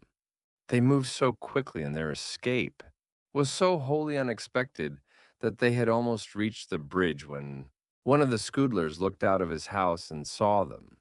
The creature raised a shrill cry that brought all its fellows bounding out of the numerous doors, and at once they started in chase. Dorothy and Polly had reached the bridge and crossed it when the Scoodlers began throwing their heads. One of the queer missiles struck the Shaggy Man on his back and nearly knocked him over, but he was at the mouth of the cave now. So he set down Button Bright and told the boy to run across the bridge to Dorothy. Then the Shaggy Man turned around and faced his enemies, standing just outside the opening, and as fast as they threw their heads at him, he caught them and tossed them into the black gulf below. The headless bodies of the foremost scoodlers kept the others from running close up, but they also threw their heads in an effort to stop the escaping prisoners. The Shaggy Man caught them all and sent them whirling down into the black gulf. Among them he noticed the crimson and yellow head of the queen, and this he tossed after the others with right goodwill. Presently every scoodler of the lot had thrown its head, and every head was down in the deep gulf, and now the helpless bodies of the creatures were mixed together in the cave and wriggling around in a vain attempt to discover what had become of their heads. The Shaggy Man laughed and walked across the bridge to rejoin his companions. It's lucky I learned to play baseball when I was young, he remarked, for I caught all those heads easily and never missed one. But come. Along, little ones, the Scoodlers will never bother us or anyone else anymore. Button Bright was still frightened and kept insisting, I don't want to be soup, for the victory had been gained so suddenly that the boy could not realize they were free and safe. But the Shaggy Man assured him that all danger of their being made into soup was now past, as the Scoodlers would be unable to eat soup for some time to come. So now, anxious to get away from the horrid, gloomy cave as soon as possible, they hastened up the hillside and regained the road just beyond the place where they had first met the Scoodlers, and you may be sure they were glad to find their feet on the old familiar path again. Johnny Dewett does it. It's getting awful rough walking, said Dorothy as they trudged along. Button Bright gave a deep sigh and said he was hungry. Indeed, all were hungry and thirsty too, for they had eaten nothing but the apples since breakfast, so their steps lagged and they grew silent and weary. At last they slowly passed over the crest of a barren hill and saw before them a line of green trees with a strip of grass at their feet. An agreeable fragrance was wafted toward them. Our travelers, hot and tired, ran forward on beholding this refreshing sight and were not long in coming to the trees. Here they found a spring of pure bubbling water, around which the grass was full of wild strawberry plants, their pretty red berries ripe and ready to eat. Some of the trees bore yellow oranges and some russet pears. So the hungry adventurers suddenly found themselves provided with plenty to eat and to drink. They lost no time in picking the biggest strawberries and ripest oranges, and soon had feasted to their heart's content. Walking beyond the line of trees, they saw before them a fearful, dismal desert, everywhere gray sand. At the edge of this awful waste was a large white sign with black letters neatly painted upon it, and the letters made these words: All persons are warned not to venture upon this desert, for the deadly sands will turn any living flesh to dust in an instant. Beyond this barrier is the land of Oz, but no one can reach that beautiful country because of these destroying sands. Oh, said Dorothy when the Shaggy Man had read the sign aloud, I've seen this desert before, and it's true. No one can live who tries to walk upon the sands. Then we mustn't try it, answered the Shaggy Man thoughtfully. But as we can't go ahead and there's no use going back, what shall we do? Next? Don't know, said Button Bright. I'm sure I don't know either, added Dorothy despondently. I wish Father would come for me, sighed the pretty Rainbow's daughter. I would take you all to live upon the rainbow, where you could dance along its rays from morning till night without a care or worry of any sort. But I suppose Father's too busy just now to search the world for me. Don't want to dance, said Button Bright, sitting down wearily upon the soft grass. It's very good of you, Polly, said Dorothy, but there are other things that would suit me better than dancing on rainbows. I'm afraid they'd be kind of soft and squunchy underfoot anyhow, although they're so pretty to look at. This didn't help to solve the problem, and they all fell silent and looked at one another questioningly. Really, I don't know what to do, muttered the Shaggy Man, gazing hard at Toto, and the little dog wagged his tail and said, Bow wow, just as if he could not tell either what to do. Button Bright got a stick and began to dig in the earth, and the others watched him for a while in Deep thought. Finally, the Shaggy Man said, "It's nearly evening now, so we may well sleep in this pretty place and get rested. Perhaps by morning we can decide what is best to be done." There was little chance to make beds for the children, but the leaves of the trees grew thickly and would serve to keep off the night dews, so the Shaggy Man piled soft grasses in the thickest shade, and when it was dark, they lay down and slept peacefully until morning. Long after the others were asleep, however, the Shaggy Man sat in the starlight by the spring, gazing thoughtfully into its bubbling waters. Suddenly he smiled and nodded to himself as if he had found a good thought, after which he, too, laid himself down under a tree and was soon lost in slumber. In the bright morning sunshine, as they ate of the strawberries and sweet, juicy pears, Dorothy said, "Polly, can you do any magic?" "No, dear," answered Polychrome, shaking her dainty head. "You ought to know some magic, being the rainbow's daughter," continued Dorothy earnestly. "But we who live on the rainbow among the fleecy clouds have no use for magic," replied Polychrome. "What I'd like," said Dorothy, "is to find some way to cross the desert to the land of Oz and its Emerald City. I've crossed it already, you know, more than once. First a cyclone carried my house over, and some silver shoes brought me back again in half a second. Then Ozma took me over on her magic carpet, and the Gnome King's magic belt took me home that time. You see, it was magic that did it every time except the first. And we can't expect a cyclone to happen along and take us to the Emerald City now." "No, indeed," returned Polly with a shudder. "I hate cyclones anyway." "That's why I wanted to find out if you could do any magic," said the little Kansas girl. "I'm sure I can't, and I'm sure Button Bright can't. And the only magic the Shaggy Man has is the love magnet, which won't help us much." "Don't be too sure of that, my dear," spoke the Shaggy Man, a smile on his donkey face. "I may not be able to do magic myself, but I can call to us a powerful friend who loves me because I own the love magnet, and this friend surely will be able to help us." "Who is your friend?" asked Dorothy. "Johnny Dooit." "What can Johnny do?" "Anything," answered the Shaggy Man with confidence. "Ask him to come," she exclaimed eagerly. The Shaggy Man took the love magnet from his pocket and unwrapped the paper that surrounded it. Holding the charm in the palm of his hand, he looked at it steadily and said these words: "Dear Johnny Dooit, come to me. I need you bad as bad can be." "Well, here I am," said a cheery little voice. "But you shouldn't say. You need me bad because I'm always, always good." At this, they quickly whirled around to find a funny little man sitting on a big copper chest, puffing smoke from a long pipe. His hair was gray, his whiskers were gray, and these whiskers were so long that he had wound the ends of them around his waist and tied them in a hard knot. Underneath a leather apron that reached from his chin nearly to his feet, and which was soiled and scratched as if it had been used a long time. His nose was broad and stuck up a little, but his eyes were twinkling and merry. The little man's hands and arms were as hard and tough as the leather in his apron, and Dorothy thought Johnny Dooit looked as if he had done a lot of hard work in his lifetime. "Good morning, Johnny," said the Shaggy Man. "Thank you for coming to me so quickly." "I never waste time," said the newcomer promptly. "But what's happened to you? Where did you get that donkey head? Really, I wouldn't have known you at all, Shaggy Man, if I hadn't looked at your feet." The Shaggy Man introduced Johnny Dooit to Dorothy and Toto and Button Bright and the Rainbow's Daughter, and told him the story of their adventures, adding that they were anxious now to reach the Emerald City in the land of Oz, where Dorothy had friends who would take care of them and send them safe home again.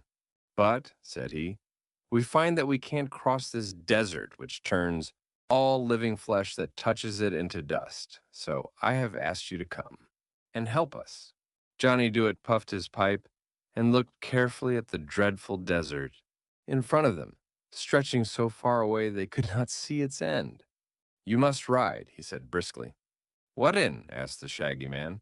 "In a sand boat, which has runners like a sled and sails like a ship. The wind will blow you swiftly across the desert, and the sand cannot touch your flesh to turn it into dust." "Good!" cried Dorothy, clapping her hands delightedly. That was the way.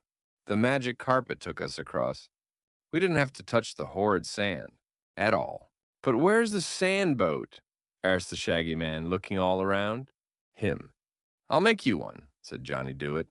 As he spoke, he knocked the ashes from his pipe and put it in his pocket.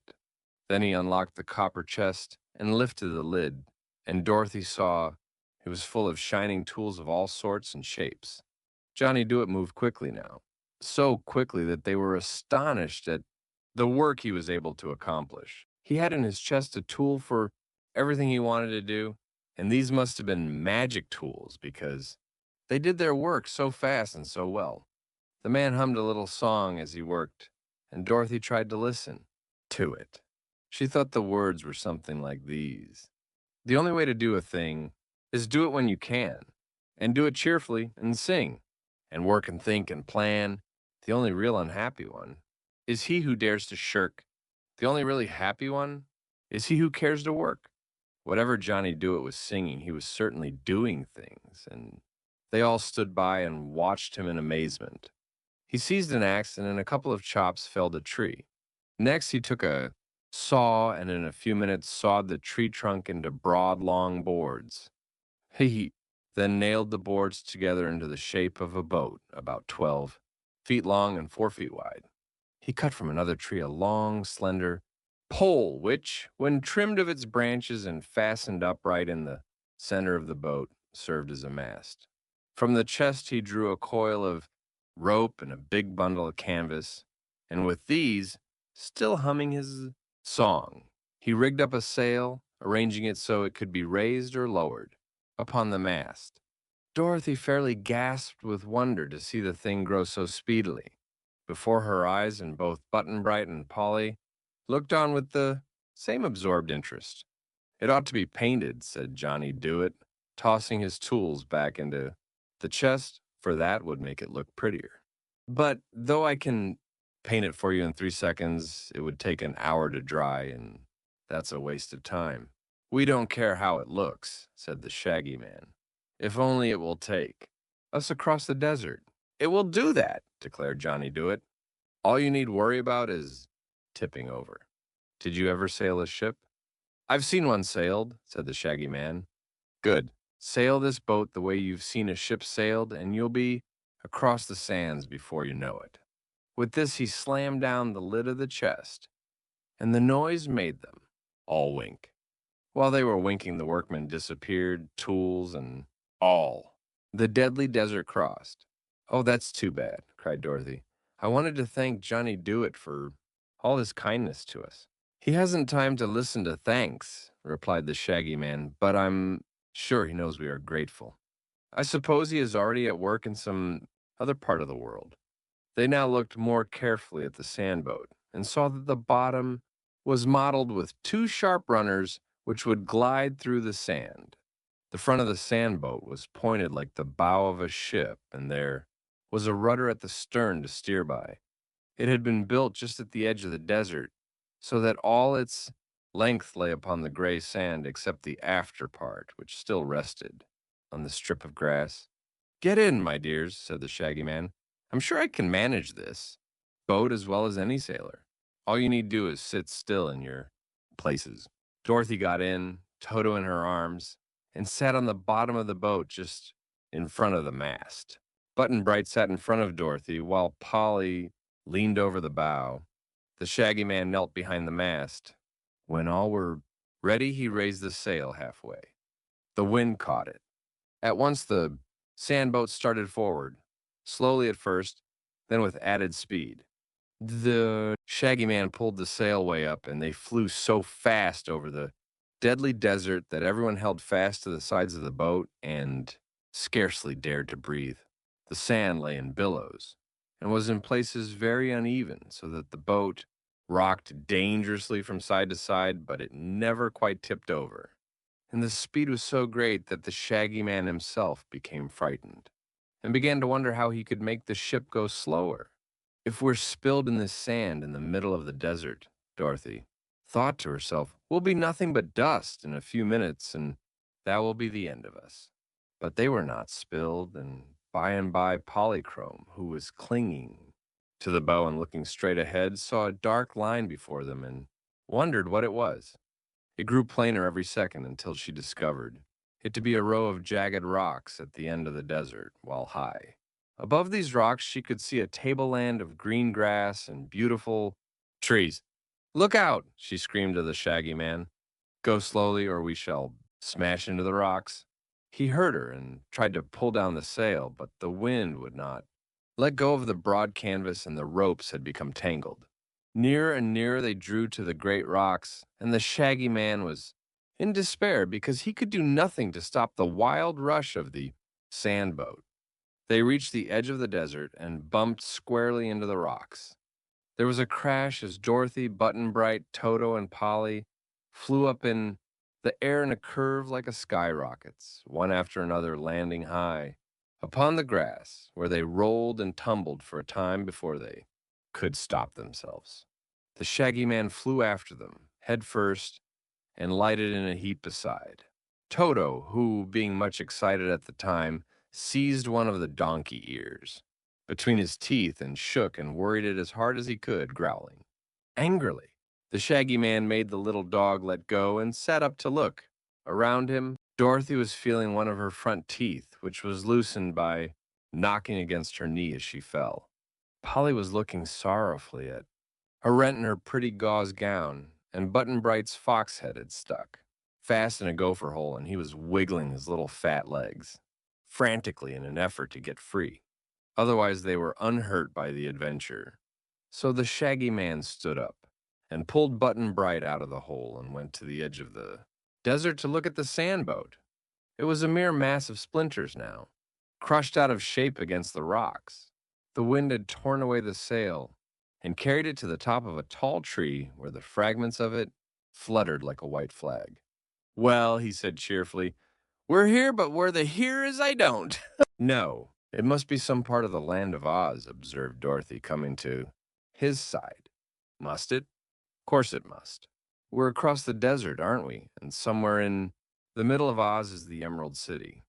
To be sure, said the Shaggy Man, nodding. Let's go there. But I don't see any people about to show us the way, she continued. Let's hunt for them, he suggested. There must be people somewhere, but perhaps they did not expect us, and so are not at hand to give us a welcome. The Truth Pond. They now made a more careful examination of the country around them. All was fresh and beautiful after the sultriness of the desert, and the sunshine and sweet, crisp air were delightful to the wanderers.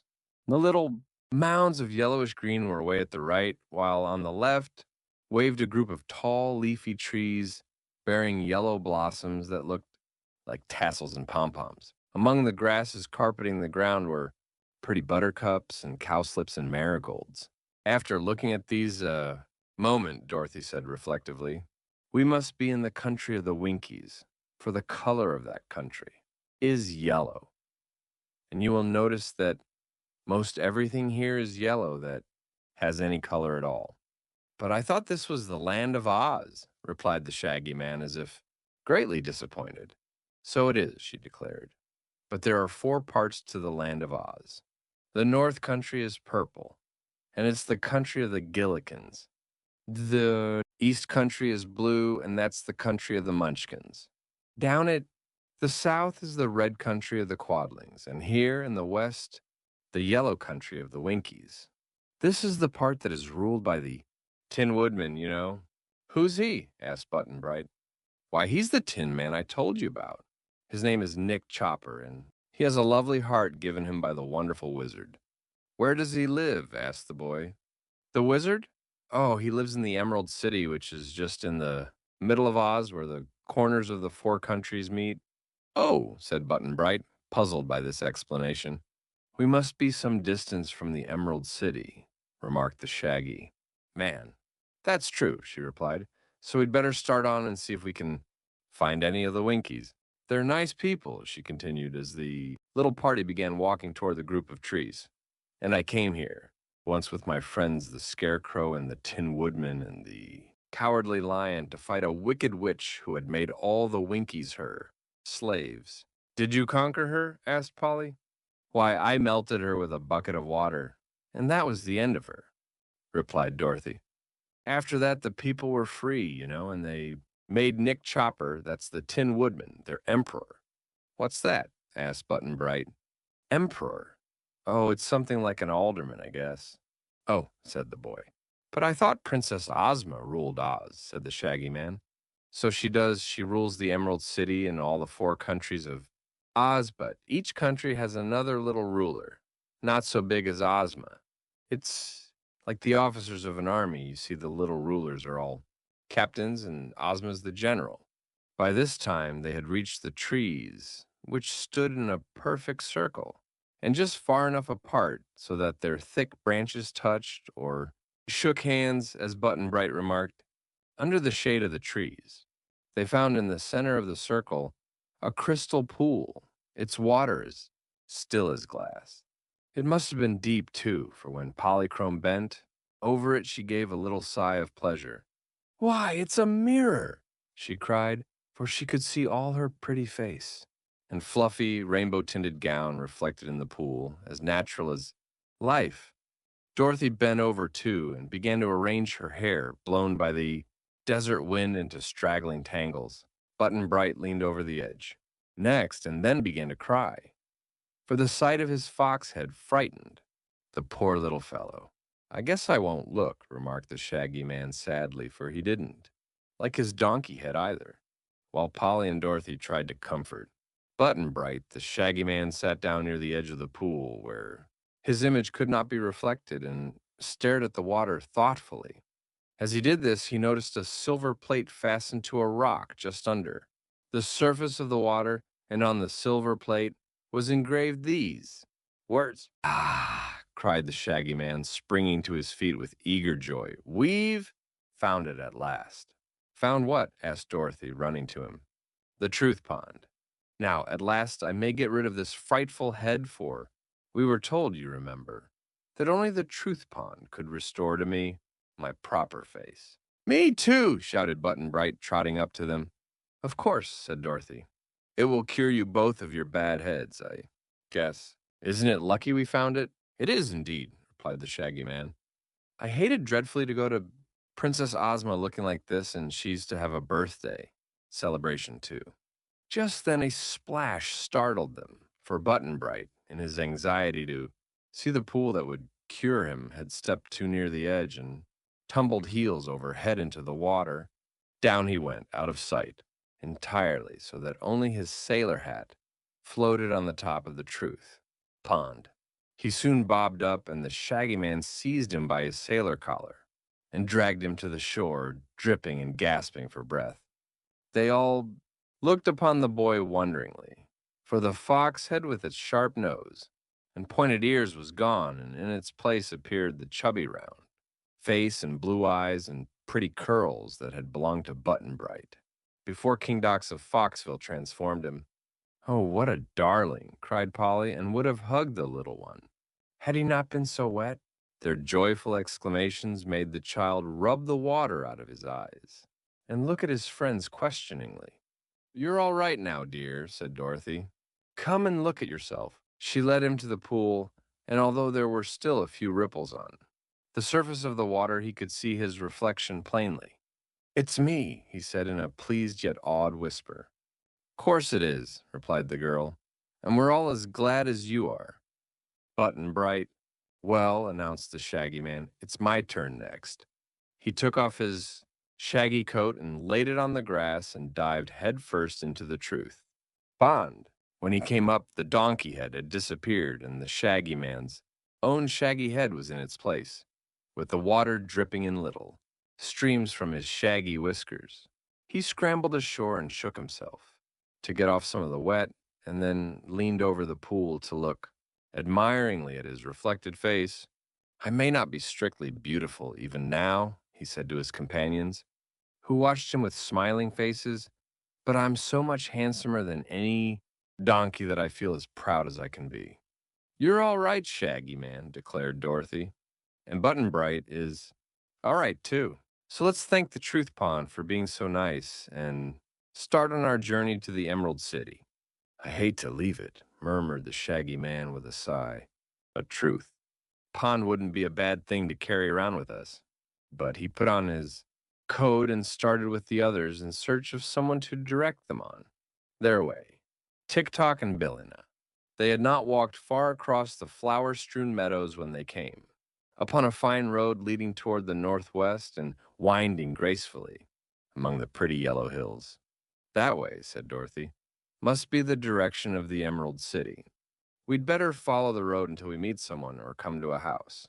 The sun soon dried Button Bright's sailor suit and the Shaggy Man's shaggy clothes, and so pleased were they at regaining their own heads that they did not mind at all the brief discomfort of getting wet. It's good to be able to whistle again, remarked the Shaggy Man, for those donkey lips were so thick I could not whistle a note with them. He warbled a tune as merrily as any bird. You'll look more natural at the birthday celebration, too, said Dorothy, happy in seeing her friends so happy. Polychrome was dancing ahead in her usual sprightly manner, whirling gaily along the smooth, level road until she passed from sight around the curve of one of the mounds. Suddenly they heard her exclaim, "Oh!" and she appeared again, running toward them at full speed. "What's the matter, Polly?" asked Dorothy, perplexed. There was no need for the Rainbow's Daughter to answer, for turning the bend in the road, there came advancing slowly toward them a funny round man made of burnished copper gleaming brightly in the sun. Perched on the copper man's shoulder sat a yellow hen with fluffy feathers and a pearl necklace around her throat. "Oh, Tick-Tock!" cried Dorothy, running forward. When she came to him, the copper man lifted the little girl in his copper arms and kissed her, cheek with his copper lips. "Oh, Billina!" cried Dorothy in a glad voice, and the yellow hen flew to her arms to be hugged and petted by turns. The others were curiously crowding around the group, and the girl said to them, "It's Tick-Tock and Billina, and oh, I'm so glad to see them again." "Welcome to Oz," said the copper man in a monotonous voice.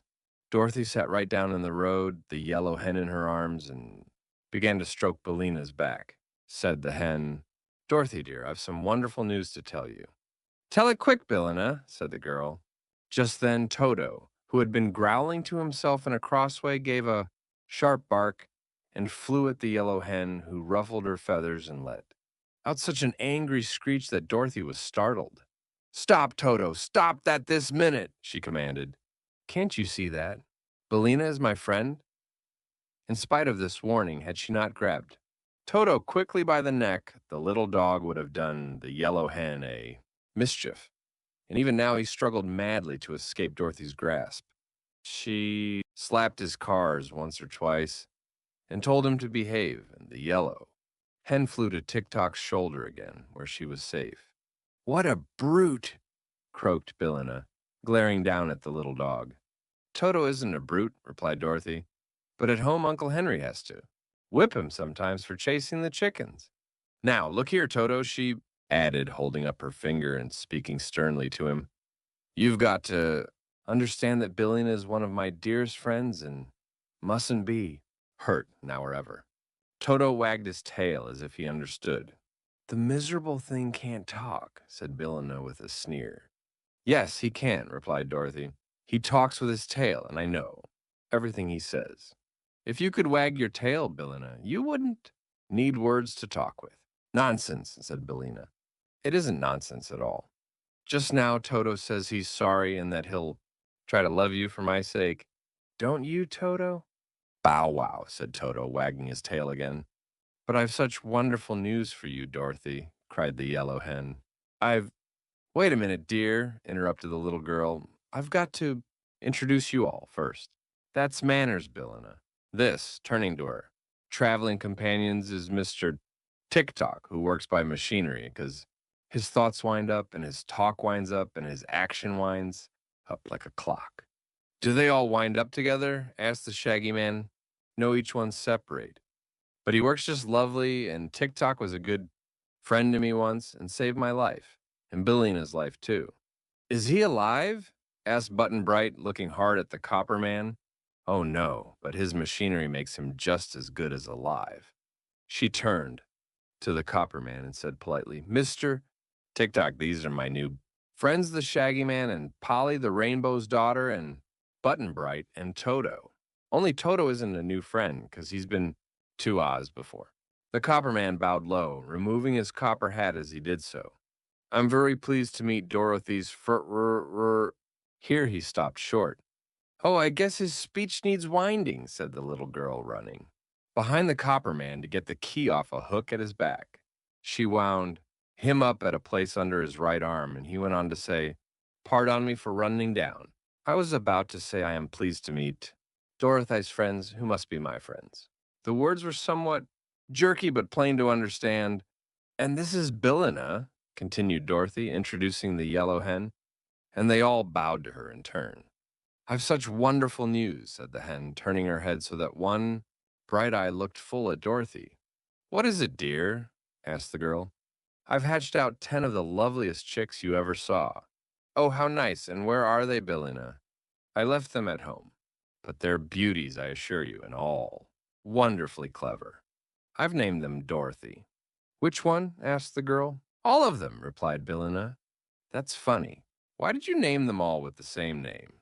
It was so hard to tell them apart, explained the hen. Now, when I call Dorothy, they all come running to me in a bunch. It's much easier, after all, than having a separate name for each. I'm just dying to see 'em, Billina, said Dorothy eagerly. But tell me, my friends, how did you happen to be here in the country of the Winkies, the first of all to meet us?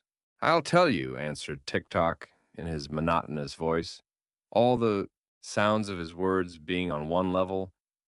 Princess Ozma saw you in her magic picture and knew you were coming here, so she sent Billina and me to welcome you, as she could not come herself, so that Fizzidigla comes so lettin' Hybergobble into Zibbick. Good gracious, whatever's the matter now? Cried Dorothy as the copper man continued to babble these unmeaning words which no one could understand at all because they had no sense. Don't know, said Button Bright, who was half scared. Polly whirled away to a distance and turned to look at the copper man in a fright. His thoughts have run down this time, remarked Billina composedly as she sat on Tick-Tock's shoulder and pruned her sleek feathers. When he can't think he can't talk properly any more than you can. You'll have to wind up his thoughts, Dorothy, or else I'll have to finish his story myself. Dorothy ran around and got the key again and wound up Tick-Tock under his left arm, after which he could speak plainly again. Pardon me, he said, but when my thoughts run down, my speech has no meaning, for words are formed only by thought. And I was about to say that Ozma sent us to welcome you and invite you to come straight to the Emerald City.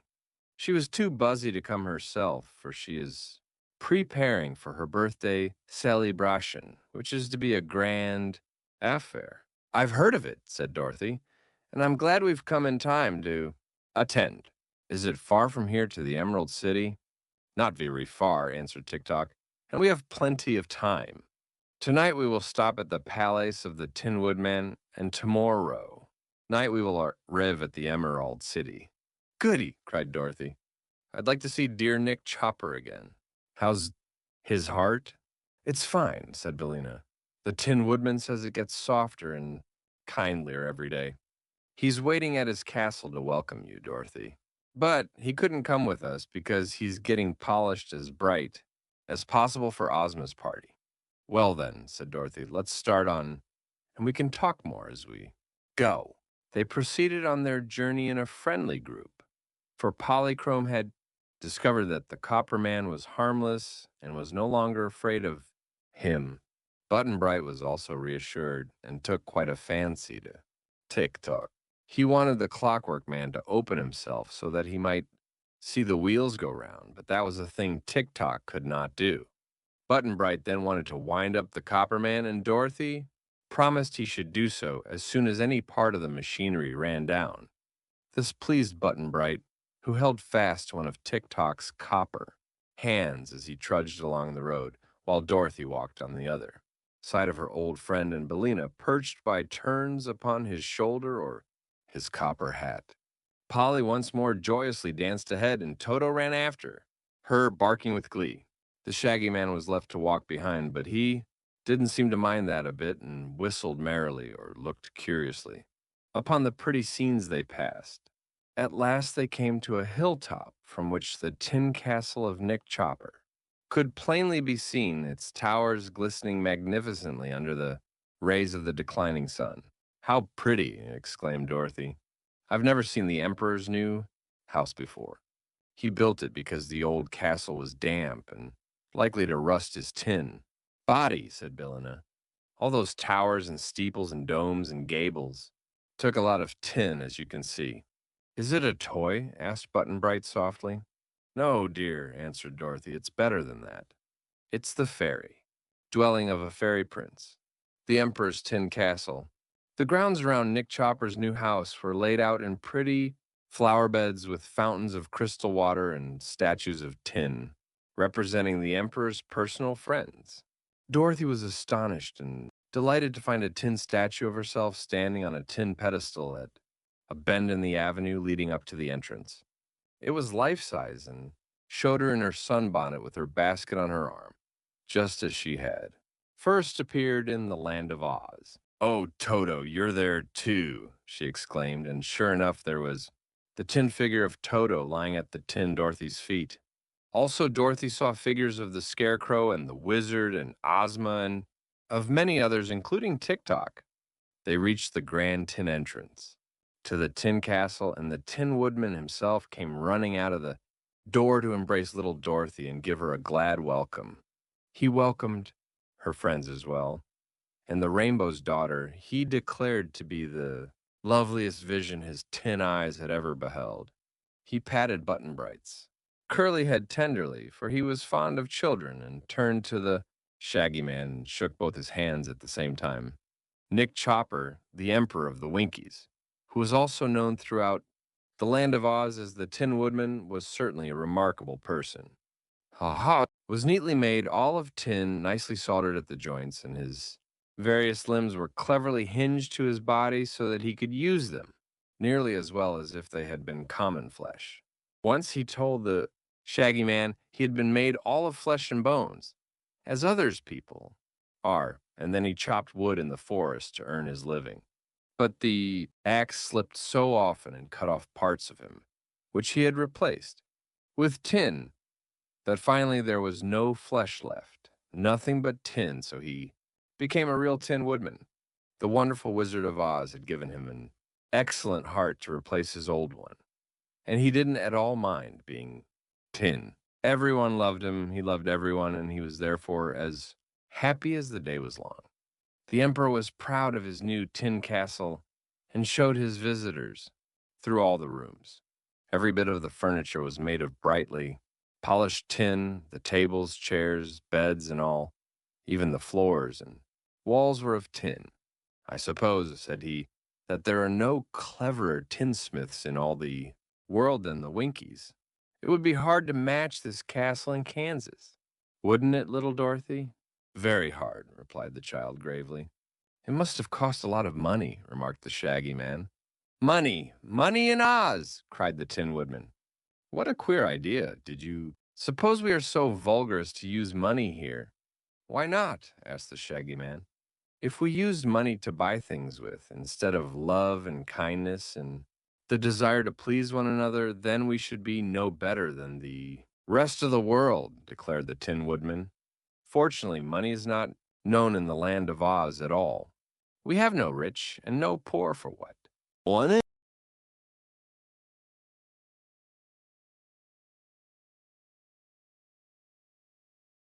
Tattoo hostess have you the well hilse imagine out no draw heard it tonight ash out how I can't say that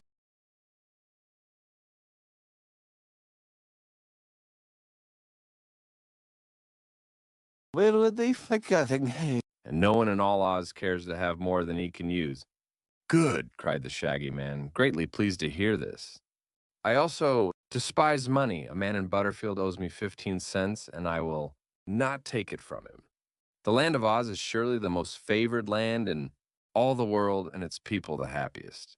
I should like to live here, always. The Tin Woodman listened with respectful attention. Already he loved the Shaggy Man, although he did not yet know of the love magnet. So he said, "If you can prove to the Princess Ozma that you are honest and true and worthy of our friendship, you may indeed live here all your days and be as happy as we are." "I'll try to prove that," said the Shaggy Man earnestly. "And now," continued the Emperor, "you must all go to your rooms and prepare for dinner, which will presently be served in the Grand Tin Dining Hall. I am sorry, Shaggy Man, that I cannot offer you a change of clothing, but I dress only in tin myself, and I suppose that would not suit you." "I care little about dress," said the Shaggy Man indifferently. "So I should imagine," replied the Emperor with true politeness. They were shown to their rooms and permitted to make such toilets as they could, and soon they assembled again in the Grand Tin Dining Hall, even Toto being present. For the Emperor was fond of Dorothy's little dog, and the girl explained to her friends that in Oz all animals were treated with as much consideration as the people if they behave themselves, she added. Toto behaved himself and sat in a tin high chair beside Dorothy and ate his dinner from a tin platter. Indeed, they all ate from tin dishes, but these were of pretty shapes, and brightly polished. Dorothy thought they were just as good as silver. Button Bright looked curiously at the man who had no appetite inside. Him for the Tin Woodman, although he had prepared so fine a feast for his guests, ate not a mouthful himself, sitting patiently in his place, to see that all built so they could eat were well and plentifully served. What pleased Button Bright most about the dinner was the tin orchestra that played sweet music while the company ate. The players were not tin, being just ordinary Winkies, but the instruments they played upon were all tin trumpets, tin fiddles, tin drums and cymbals, and flutes and horns and all. They played so nicely the Shining Emperor waltz, composed expressly in honor of the Tin Woodman by Mr. H. May Wogglebugged, that Polly could not resist dancing to it. After she had tasted a few dewdrops freshly gathered for her, she danced gracefully to the music while the others finished their repast, and when she whirled until her fleecy draperies of rainbow hues enveloped her. Like a cloud, the Tin Woodman was so delighted that he clapped his tin hands until the noise of them drowned the sound of the cymbals.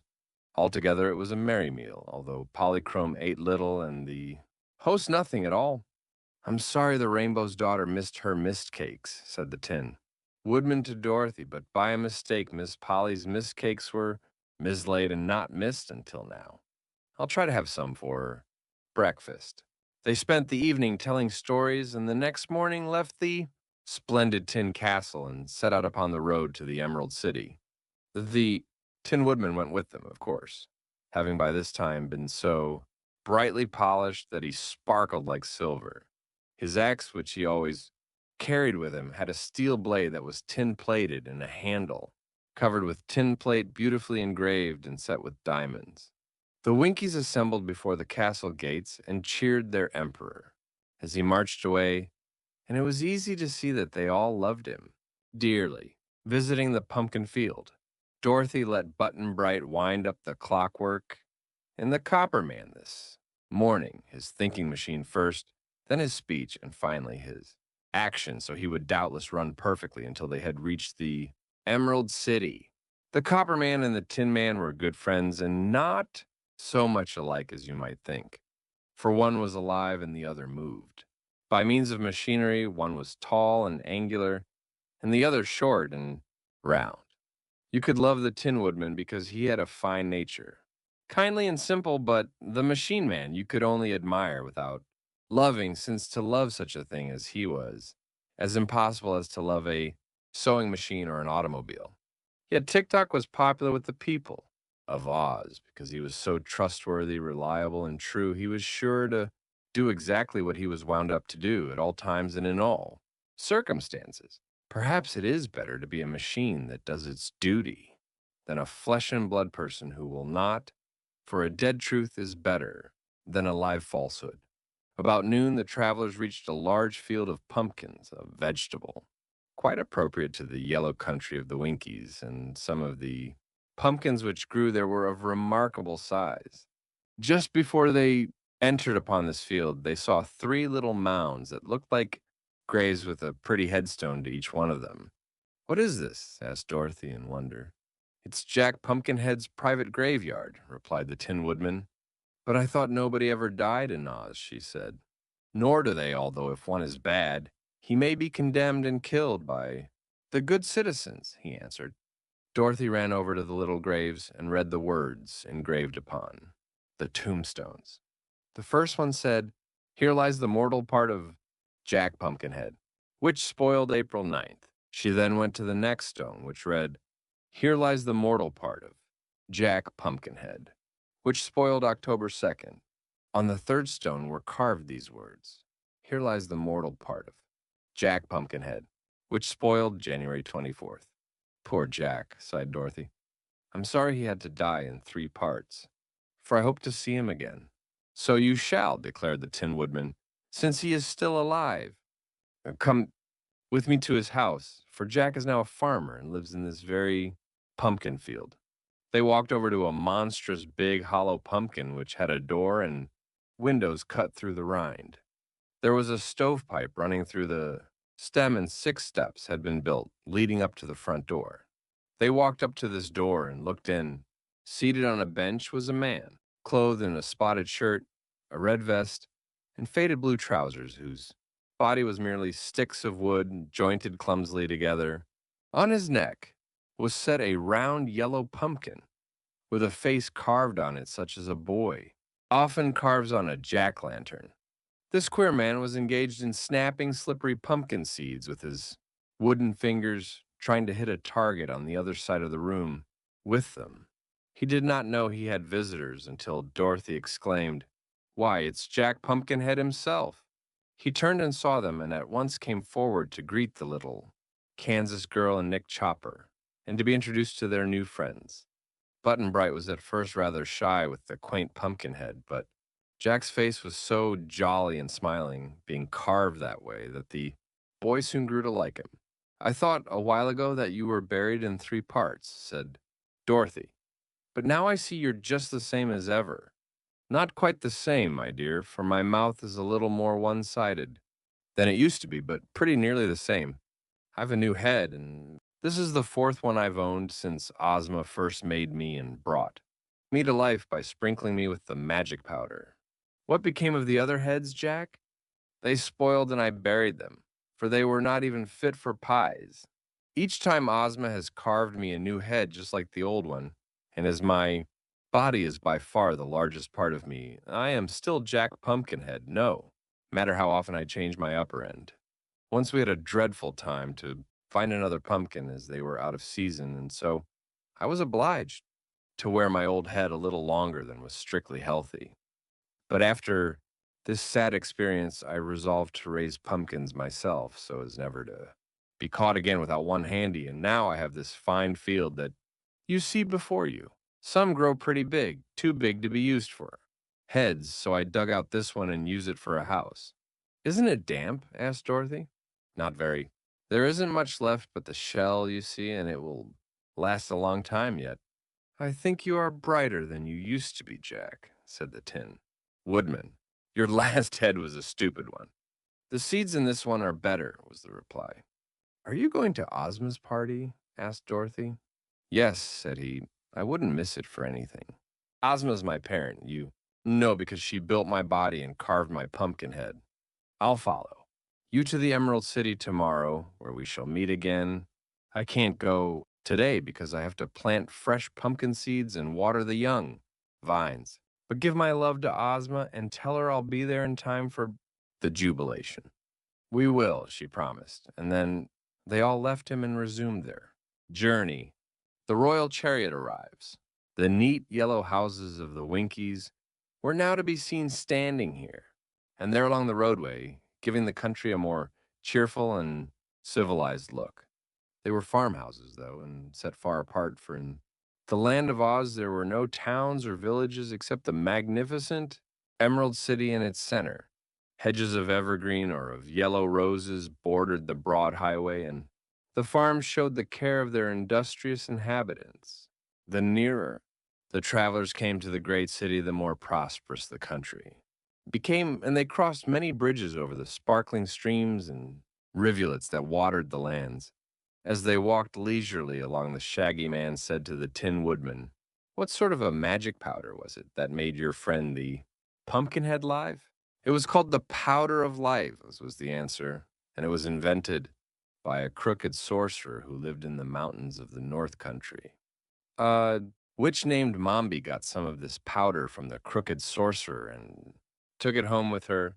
Ozma lived with the witch then, for it was before she became our princess, while Mombi had transformed her into the shape of a boy.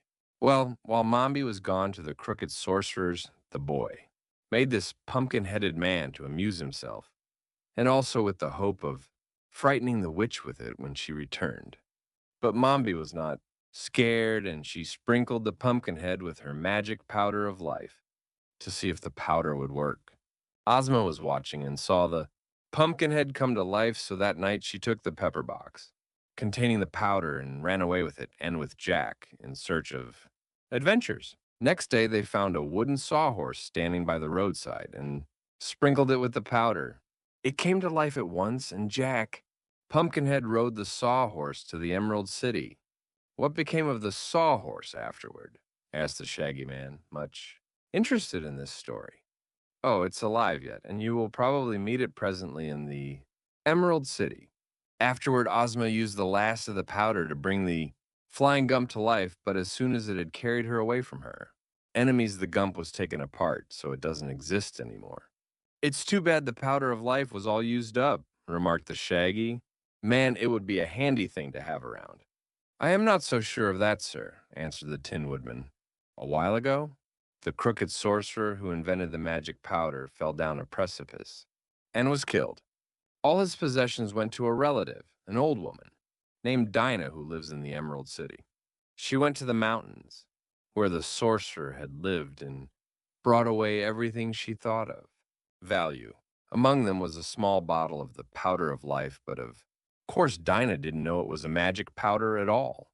It happened she had once had a big blue bear for a pet, but the bear choked to death on a fishbone one day, and she loved it so dearly that Dinah made a rug of its skin, leaving the head and four paws on the hide.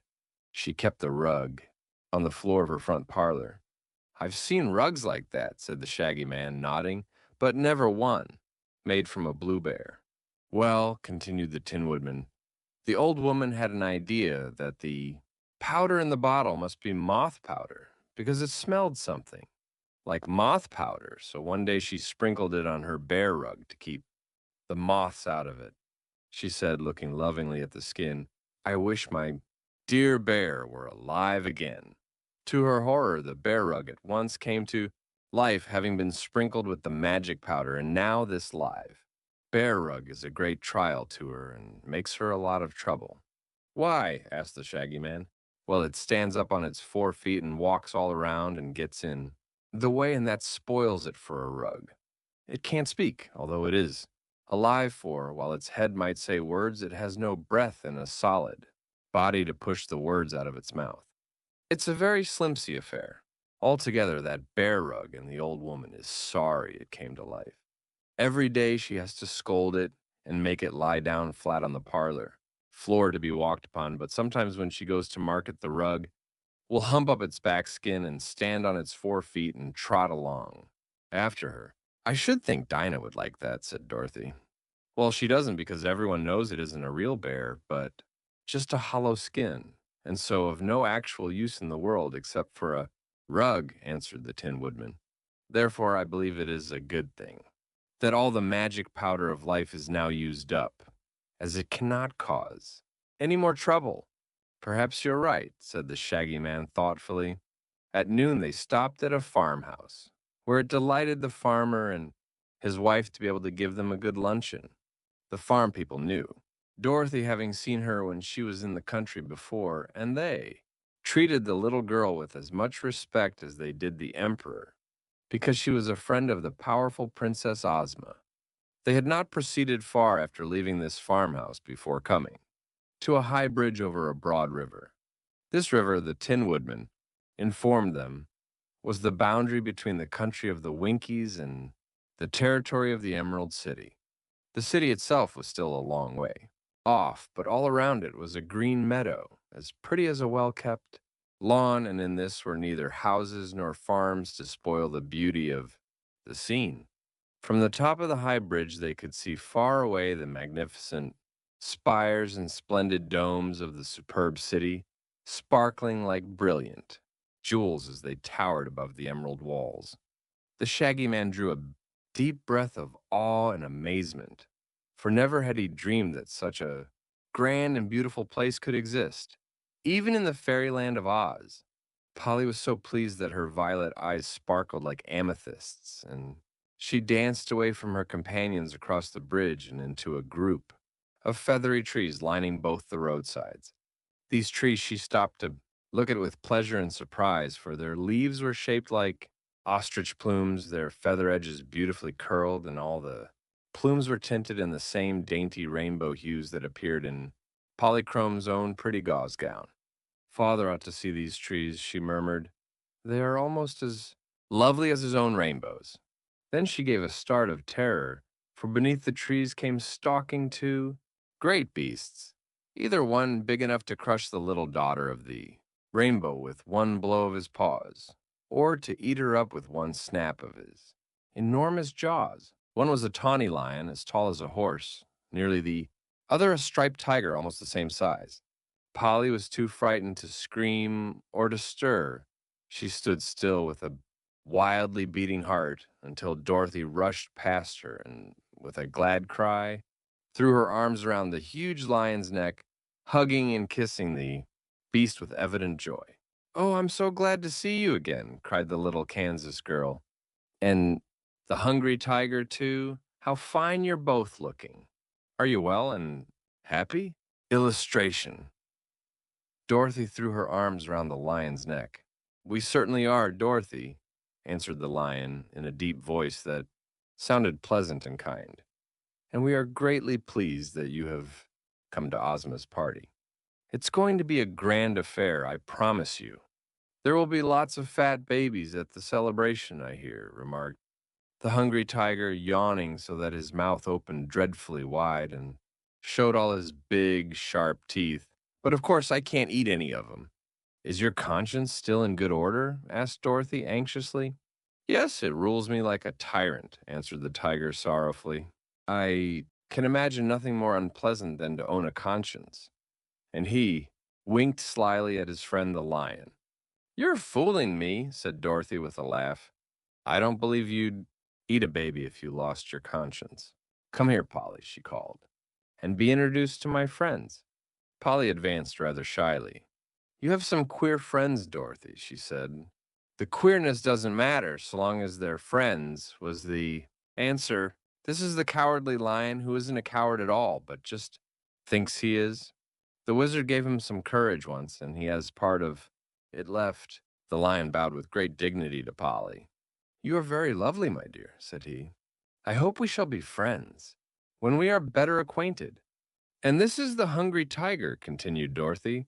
He says he longs to eat fat babies, but the truth is he is never hungry at all, 'cause he gets plenty to eat, and I don't suppose he'd hurt anybody even if he was. Hungry. Hush, Dorothy, whispered the tiger. You'll ruin my reputation if you are not more discreet. It isn't what we are, but what folks think we are. That counts in this world.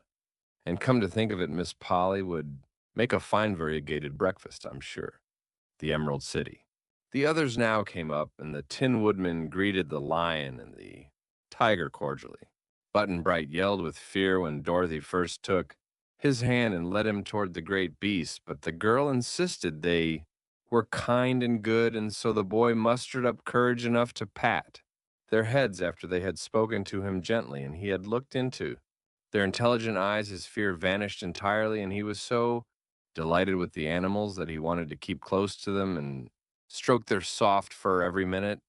As for the Shaggy Man, he might have been afraid if he had met the beasts alone or in any other country, but so many were the marvels in the land of Oz that he was no longer easily surprised, and Dorothy's friendship for the lion and tiger was enough to assure him they were safe companions.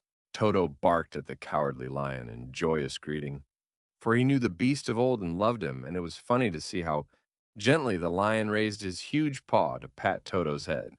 The little dog smelled of the tiger's nose, and the tiger politely shook paws with him, so they were quite likely to become firm friends. Tick-Tock and Billina knew the beasts well, so merely bade them good day, and asked after their healths and inquired about the Princess Ozma. Now it was seen that the Cowardly Lion and the Hungry Tiger were drawing. Behind them a splendid golden chariot, to which they were harnessed by golden cords. The body of the chariot was decorated on the outside with designs in clusters of sparkling emeralds, while inside it was lined with a green and gold satin, and the cushions of the seats were of green. Plush embroidered in gold with a crown, underneath which was a monogram. "Why, it's Ozma's own royal chariot," exclaimed Dorothy. "Yes," said the Cowardly Lion. "Ozma sent us to meet you here, for she feared you would be weary with your long walk, and she wished you to enter the city in a style becoming your exalted rank." "What?" cried Polly, looking at Dorothy curiously. "Do you belong to the nobility?" "Just in Oz I do," said the child, "'cause Ozma made me a princess, you. No, but when I'm home in Kansas, I'm only a country girl and have to help with the churning and wipe the dishes while Aunt Em washes 'em." "Do you have to help wash dishes on the Rainbow, Polly?" "No, dear," answered Polychrome, smiling. "Well, I don't have to work any in Oz either," said Dorothy. "It's kind of fun to be a princess once in a while, don't you think so?" "Dorothy and Polychrome and Button Bright are all to ride in the chariot," said the lion. "So get in, my dears, and be careful not to mark the gold or put your dusty feet on the embroidery." Button Bright was delighted to ride behind such a superb team, and he told Dorothy it made him feel like an actor in a circus. As the strides of the animals brought them nearer to the Emerald City, everyone bowed respectfully to the children as well as to the Tin Woodman, Tick-Tock, and the Shaggy Man who were following behind. The yellow hen had perched upon the back of the chariot where she could tell Dorothy more about her wonderful chickens as they rode. And so the grand chariot came finally to the high wall surrounding the city and paused before the magnificent jewel-studded gates. These were opened by a cheerful-looking little man who wore green, spectacles over his eyes. Dorothy introduced him to her friends as the guardian of the gates, and they noticed a big bunch of keys suspended on the golden chain that hung around his neck. The chariot passed through the outer gates into a fine arched chamber built in the thick wall and through the inner gates into the streets of the Emerald City. Polychrome exclaimed in rapture at the wondrous beauty that met her eyes. On every side, as they rode through this stately and imposing city, the equal of which has never been discovered, even in fairyland, Button Bright could only say, "My," so amazing was the sight, but his eyes were wide open and he tried to look in every direction at the same time so as not to miss anything. The Shaggy Man was fairly astounded at what he saw, for the graceful and handsome buildings were covered with plates of gold and set with emeralds so splendid and valuable that in any other part of the world, any one of them would have been worth a fortune to its owner. The sidewalks were superb marble slabs polished as smooth as glass, and the curbs that separated the walks from the broad street were also set thick with clustered emeralds. There were many people on these walks, men, women, and children, all dressed in handsome garments of silk or satin or velvet with beautiful jewels. Better even than this, all seemed happy and contented, for their faces were smiling and free from care, and music and laughter might be heard on every side. "Don't they work at all?" asked the Shaggy Man. "To be sure they work," replied the Tin Woodman.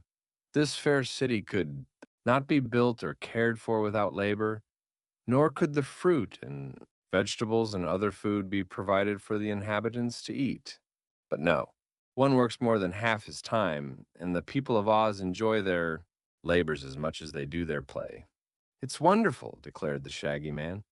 "I do hope Ozma will let me live here." The chariot, winding through many charming streets, paused before a building so vast and noble and elegant that even Button-Bright guessed at once that it was the royal palace. Its gardens and ample grounds were surrounded by a separate wall, not so high or thick as the wall around. The city, but more daintily designed and built all of green marble. The gates flew open as the chariot appeared before them, and the cowardly Lion and Hungry Tiger trotted up a jeweled driveway to the front door of the palace and stopped short. "Here we are," said Dorothy gaily, and helped Button Bright from the chariot. Polychrome leaped out lightly after them, and they were greeted by a crowd of gorgeously dressed servants who bowed low as the visitors mounted the marble steps. At their head was a pretty little maid with dark hair and eyes dressed all in green embroidered with silver. Dorothy ran up to her with evident pleasure and exclaimed, "Oh, Jellia Jam, I'm so glad to see you again. Where's Ozma?" "In her room, your highness," replied the little maid demurely, for this was Ozma's favorite attendant. "She wishes you to come to her as soon as you have rested and changed your dress, Princess Dorothy. And you and your friends are to dine with her this evening." "When is her birthday, Jellia?" asked the girl. "Day after tomorrow, your highness." "And where's the scarecrow?" "He's gone into the Munchkin country to get some fresh straw to stuff himself with in honor of Ozma's celebration," replied the maid. "He returns to the Emerald City tomorrow," he said. By this time, Tik-Tok, the Tin Woodman, and the Shaggy Man had arrived, and the chariot had gone around to the back of the palace, Billina going, with the Lion and Tiger to see her chickens after her absence from them. But Toto stayed close beside Dorothy. "Come in, please," said Jellia Jam. "It shall be our pleasant duty to escort all of you to the rooms prepared for your use." The Shaggy Man hesitated. Dorothy had never known him to be ashamed of his shaggy looks before. But now that he was surrounded by so much magnificence and splendor, the Shaggy Man felt sadly out of place. Dorothy assured him that all her friends were welcome at Ozma's palace. So he carefully dusted his shaggy shoes with his shaggy handkerchief and entered the grand hall after the others. Tik-Tok lived at the royal palace, and the Tin Woodman always had the same room whenever he visited Ozma, so these two went at once to remove the dust of the journey from their shining bodies. Dorothy also had a pretty suite of rooms which she always occupied when in the Emerald City, but several servants walked ahead politely to show the way, although she was quite sure she could find the rooms herself. She took Button Bright with her because he seemed too small to be left alone in such a big palace, but Jellia Jam herself ushered the beautiful Daughter of the Rainbow to her apartments because it was easy to see that Polychrome was used to splendid palaces and was therefore entitled to a special attention. The Shaggy Man's welcome. The Shaggy Man stood in the great hall, his shaggy hat in his hands, wondering what would become of him. He had never been a guest in a fine palace before, perhaps he had never been a guest anywhere. In the big, cold outside world, people did not invite shaggy men to their homes, and this Shaggy Man of ours had slept more in haylofts and stables than in comfortable rooms. When the others left the great hall, he eyed the splendidly dressed servants of the Princess Ozma as if he expected to be ordered out. But one of them bowed before him as respectfully as if he had been a prince and said, "Permit me, sir, to conduct you to your apartments." The Shaggy Man drew a long breath and took courage. "Very well," he answered. "I'm ready." Through the big hall they went, up the grand staircase carpeted thick with velvet, and so along a wide corridor to a carved doorway. Here the servant paused, and opening the door said with polite deference, "Be good enough to enter, sir, and make yourself at home in the rooms. Our royal Ozma has ordered prepared for you. Whatever you see is for you, to use and enjoy as if your own. The princess dines at 7, and I shall be here in time to lead you to the drawing room where you will be privileged to meet the lovely ruler of Oz. Is there any command in the meantime with which you desire to honor me?" "No," said the Shaggy Man, "but I'm much obliged." He entered the room and shut the door, and for a time stood in bewilderment, admiring the grandeur before him. He had been given one of the handsomest apartments in the most magnificent palace in the world, and you cannot wonder that his good, fortune astonished and awed him until he grew used to his surroundings. The furniture was upholstered in cloth of gold, with the royal crown embroidered upon it in scarlet. The rug upon the marble floor was so thick and soft that he could not hear the sound of his own footsteps. And upon the walls were splendid tapestries woven with scenes from the Land of Oz. Books and ornaments were scattered about in profusion, and the Shaggy Man thought he had never seen so many pretty things in one place before. In one corner played a tinkling fountain of perfumed water, and in another was a table bearing a golden tray loaded with freshly gathered fruit, including several of the red-cheeked apples that the Shaggy Man loved. At the farther end of this charming room was an open doorway, and he crossed over to find himself in a bedroom containing more comforts than the Shaggy Man had ever before imagined. The bedstead was of gold and set with many brilliant diamonds, and the coverlet had designs of pearls and rubies sewed upon it. At one side of the bedroom was a dainty dressing room with closets containing a large assortment of fresh clothing, and beyond this was the bath, a large room having a marble pool big enough to swim in, with white marble steps leading down to the water. Around the edge of the pool were set rows of fine emeralds as large as doorknobs, while the water of the bath was clear as crystal. For a time, the Shaggy Man gazed upon all this luxury with silent amazement. Then he decided, being wise in his way, to take advantage of his good fortune. He removed his shaggy boots and his shaggy clothing and bathed in the pool with rare enjoyment. After he had dried himself with the soft towels, he went into the dressing room and took fresh linen from the drawers and put it on, finding that everything fitted him exactly. He examined the contents of the closets and selected an elegant suit of clothing. Strangely enough, everything about it was shaggy, although so new and beautiful, and he sighed with contentment to realize that he could now be finely dressed and still be the Shaggy Man. His coat was of rose-colored velvet, trimmed with shags and bobtails, with buttons of blood-red rubies and golden shags around the edges.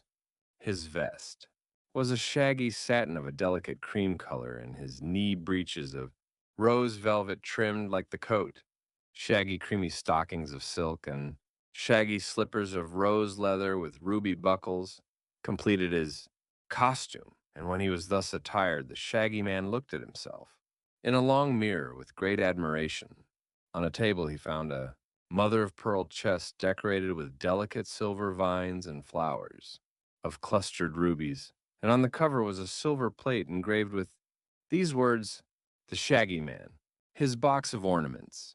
The chest was not locked, so he opened it and was almost dazzled by the brilliance of the rich jewels it contained. After admiring the pretty things, he took out a fine golden watch with a big chain, several handsome finger rings, and an ornament of rubies to pin upon the breast of his shaggy shirt bosom. Having carefully brushed his hair and whiskers all the wrong way to make them look as shaggy as possible, the Shaggy Man breathed a deep sigh of joy and decided he was ready to meet the royal princess as soon as she sent for him. While he waited, he returned to the beautiful sitting room and ate several of the red-cheeked apples to pass away the time. Meanwhile, Dorothy had dressed herself in a pretty gown of soft gray, embroidered with silver, and put a blue and gold suit of satin upon. Little Button Bright, who looked as sweet as a cherub in it, followed by the boy and Toto, the dog with a new green ribbon around his neck. She hastened down to the splendid drawing room of the palace, where, seated upon an exquisite throne of carved malachite and nestled amongst its green satin cushions, was the lovely Princess Ozma waiting eagerly to welcome her friend. Princess Ozma of Oz. The royal historians of Oz, who are fine writers and know any number of big words, have often tried to describe the rare beauty of Ozma and failed because the words were not good enough. So, of course, I cannot hope to tell you how great was the charm of this little princess, or how her loveliness put to shame all the sparkling jewels and magnificent luxury that surrounded her in this her royal palace. Whatever else was beautiful or dainty or delightful of itself faded to dullness when contrasted with Ozma's bewitching face, and it has often been said by those who know that no other ruler in all the world can ever hope to equal the gracious charm of her manner. Everything about Ozma attracted one, and she inspired love and the sweetest affection rather than awe or ordinary admiration. Dorothy threw her arms around her little friend and hugged and kissed her rapturously, and Toto barked joyfully. And Button Bright smiled a happy smile and consented to sit on the soft cushions close beside the princess. "Why didn't you send me word you were going to have a birthday party?" asked the little Kansas girl when the first greetings were over. "Didn't I?" asked Ozma, her pretty eyes dancing with merriment. "Did you?" replied Dorothy, trying to think. "Who do you imagine, dear, mixed up those roads so as to start you wandering in the direction of Oz?" inquired the princess. "Oh, I never suspected you of that," cried Dorothy. "I've watched you in my magic picture all the way here," declared Ozma. "And twice I thought I should have to use the magic belt to save you and transport you to the Emerald City. Once was when the Scoodlers caught you, and again when you reached the deadly desert. But the Shaggy Man was able to help you out both times, so I did not interfere." "Do you know who Button Bright is?" asked Dorothy. "No, I never saw him until you found him in the road, and then only in my magic picture." "And did you send Polly to us?" "No, dear, the Rainbow's Daughter slid from her father's pretty arch just in time to meet you." "Well," said Dorothy, "I've promised King Dox of Foxville and King Kickabray of Dunkedin that I'd ask you to invite them to your party." "I have already done that," returned Ozma, "because I thought it would please you to favor them." "Did you invite the musicer?" asked Button Bright. "No, because he would be too noisy and might interfere with the comfort of others. When music is not very good and is indulged in all the time, it is better that the performer should be alone," said the princess. "I like the musicer's music," declared the boy gravely. "But I don't," said Dorothy. "Well, there will be plenty of music at my celebration," promised Ozma. "So I've an idea Button Bright won't miss the musicer at all." Just then, Polychrome danced in, and Ozma rose to greet the Rainbows daughter in her sweetest and most cordial manner. Dorothy thought she had never seen two prettier creatures together than these lovely maidens, but Polly knew at once her own dainty beauty could not match that of Ozma, yet was not a bit jealous because this was so. The Wizard of Oz was announced, and a dried up little old man, clothed all in black, entered the drawing room. His face was cheery and his eyes twinkling with humor, so Polly and Button Bright were not at all afraid of the wonderful personage whose fame as a humbug magician had spread throughout the world. After greeting Dorothy with much affection, he stood modestly behind Ozma's throne and listened to the lively prattle of the young people. Now the Shaggy Man appeared, and so startling was his appearance, all clad in shaggy new raiment, that Dorothy cried, "Oh!" and clasped her hands impulsively as she examined her friend with pleased eyes. "He's still Shaggy, all right," remarked Button Bright, and Ozma nodded brightly because she had meant the Shaggy Man to remain shaggy when she provided his new clothes for him. Dorothy led him toward the throne, as he was shy in such fine company, and presented him gracefully to the princess, saying, "This, your highness, is my friend, the Shaggy Man who owns the love Magnet."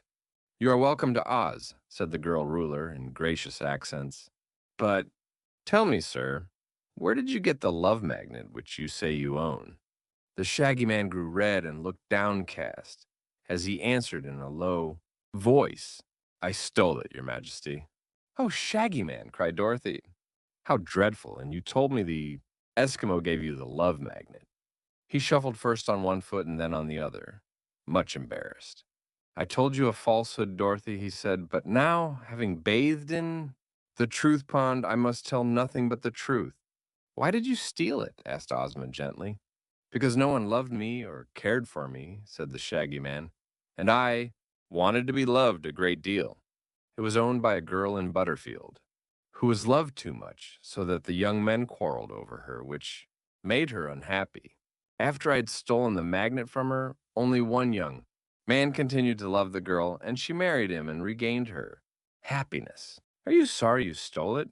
Asked the princess. No, your highness, I'm glad, he answered, for it has pleased me to be loved. And if Dorothy had not cared for me, I could not have accompanied her to this beautiful land of Oz or met its kind hearted ruler. Now that I'm here, I hope to remain and to become one of your majesty's most faithful subjects. But in Oz, we are loved for ourselves alone and for our kindness to one another and for our good deeds, she said. I'll give up the love magnet, said the Shaggy Man eagerly. Dorothy shall have it. But everyone loves Dorothy already, declared the wizard. Then Button Bright shall have it. Don't want it, said the boy promptly.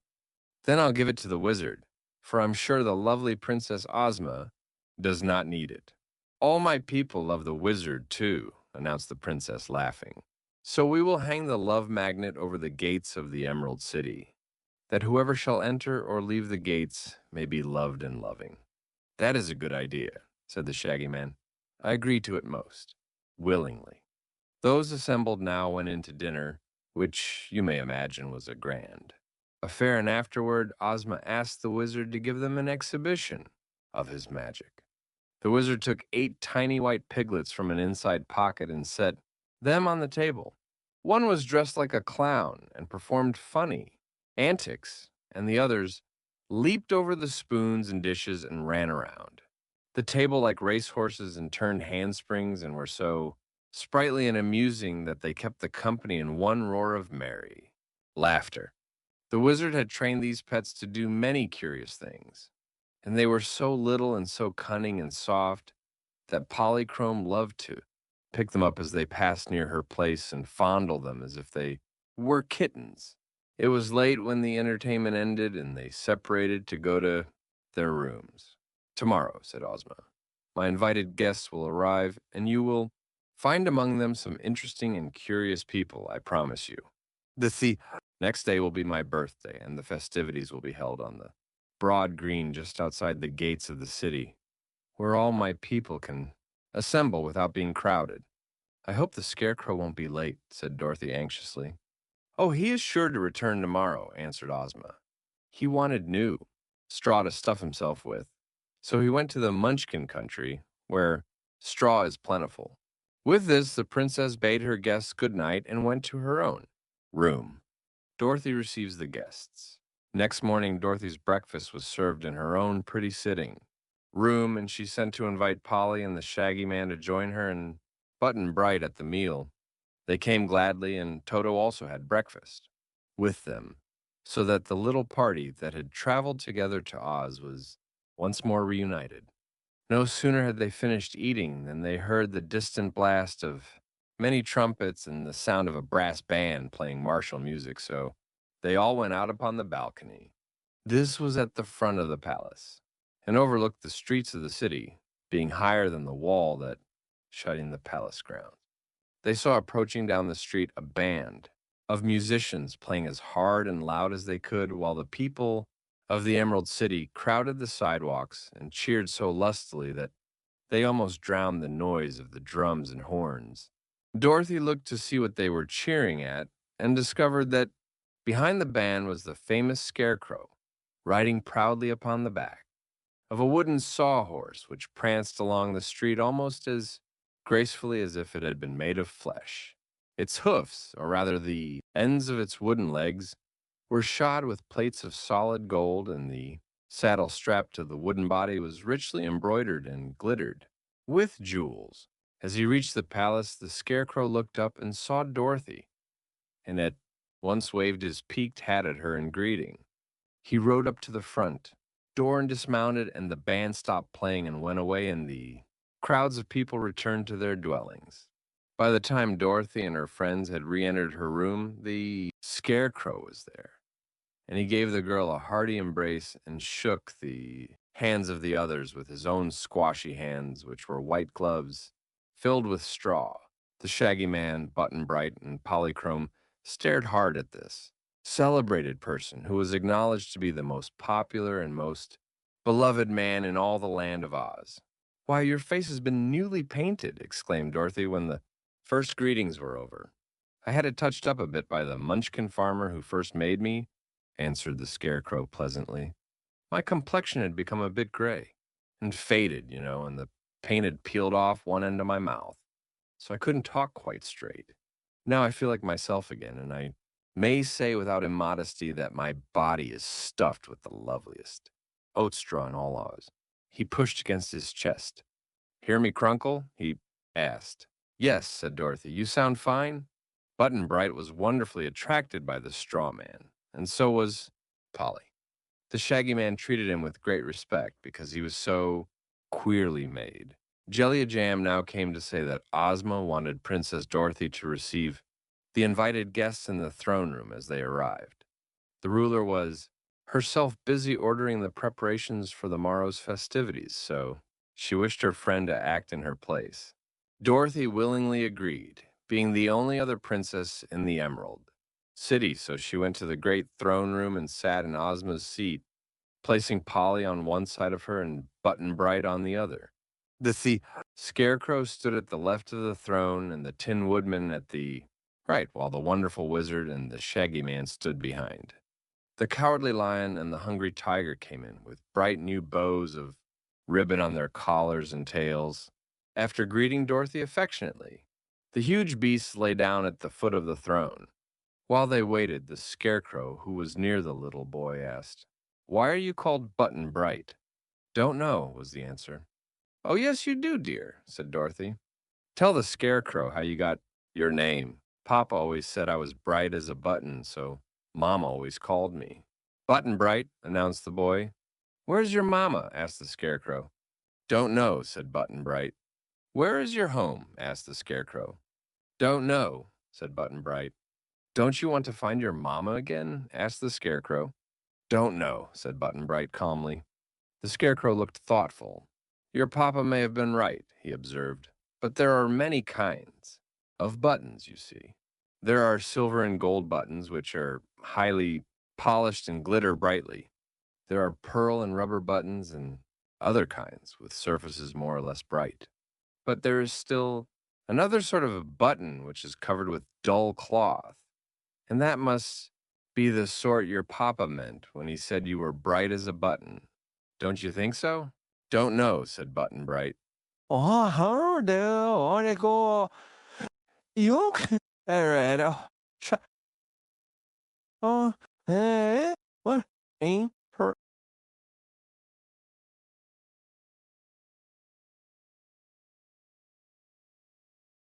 ده سيفني أسي حين هي بروكين كلايف ذا لوفر والسمزبار هو فهنا لأنه كل ميزهار أنا بها. Brought a birthday present for Ozma, consisting of a necklace of pumpkin seeds.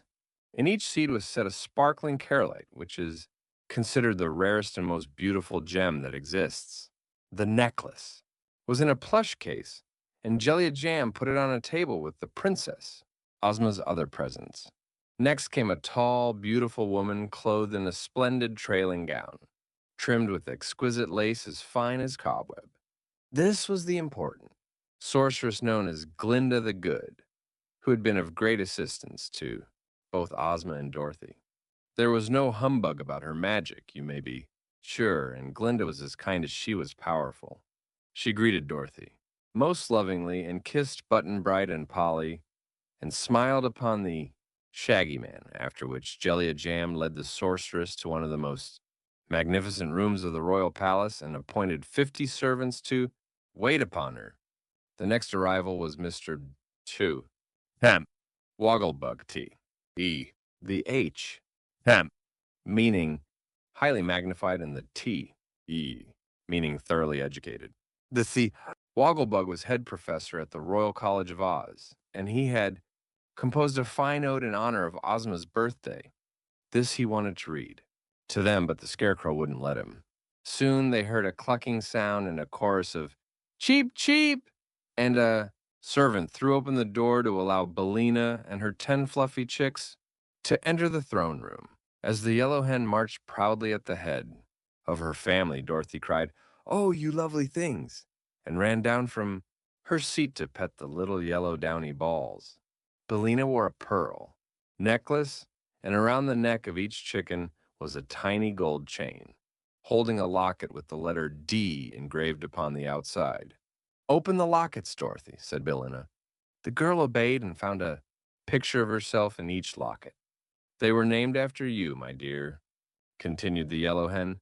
So I wanted all my chickens to wear your picture. Cluck, cluck, come here, Dorothy, this minute, she cried, for the chickens were scattered and wandering all around the big room. They obeyed the call at once and came running as fast as they could, fluttering their fluffy wings in a laughable way. It was lucky that Billina gathered the little ones under her soft breast.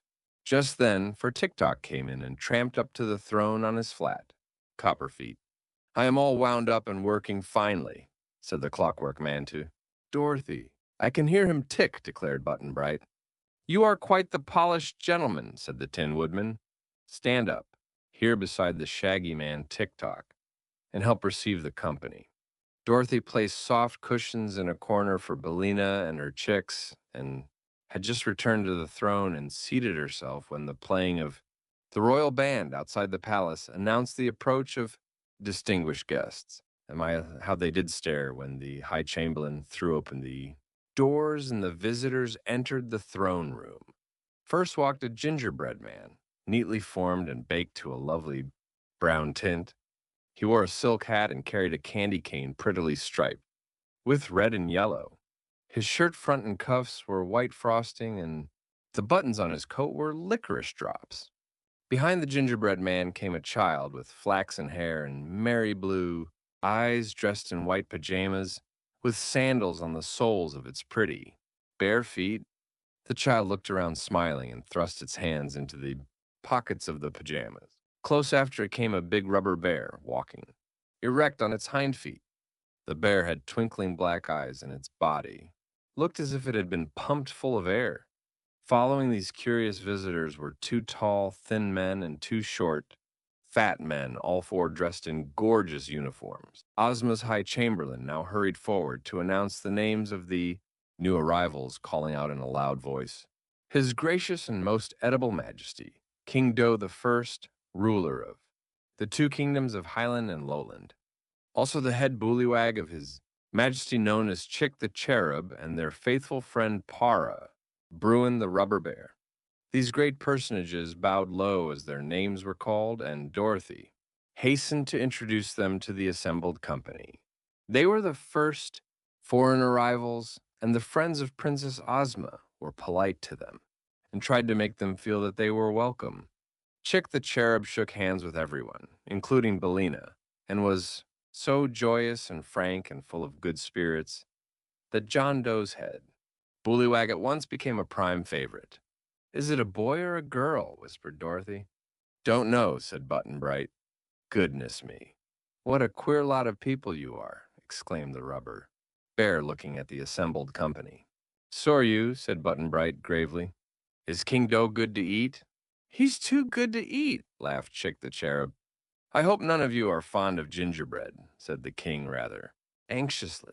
We should never think of eating our visitors if we were, declared the Scarecrow, so please do not worry, for you will be perfectly safe while you remain in Oz. Why do they call you Chick? The yellow hen asked the child. Because I'm an incubator baby and never had any parents, replied the head bullywag. My chicks have a parent and I'm it, said Billina.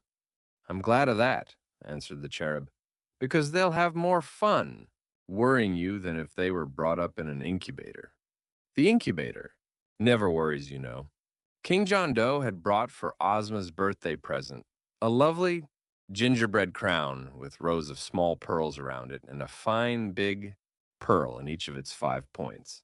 After this had been received by Dorothy with proper thanks and placed on the table with the other presents, the visitors from Highland and Lowland were escorted to their rooms by the High Chamberlain. They had no sooner departed than the band before the palace began to play again, announcing more arrivals. And as these were doubtless from foreign parts, the High Chamberlain hurried back to receive them in his most official manner. Important arrivals. First entered a band of Riles from the Happy Valley, all merry little sprites like fairy elves. A dozen crooked nooks followed from the great forest of Bursey. They had long whiskers and pointed caps and curling toes, yet were no taller than Button Bright's shoulder.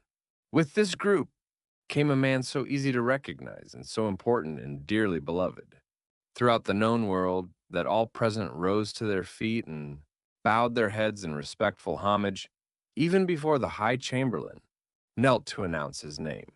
The most mighty and loyal friend of children, his supreme Highness Santa Claus, said the Chamberlain in an awed voice. Well, well, well. Glad to see you. Glad to meet you all, cried Santa Claus briskly as he trotted up the long room. He was round as an apple, with a fresh, rosy face, laughing eyes, and a bushy beard as white as snow.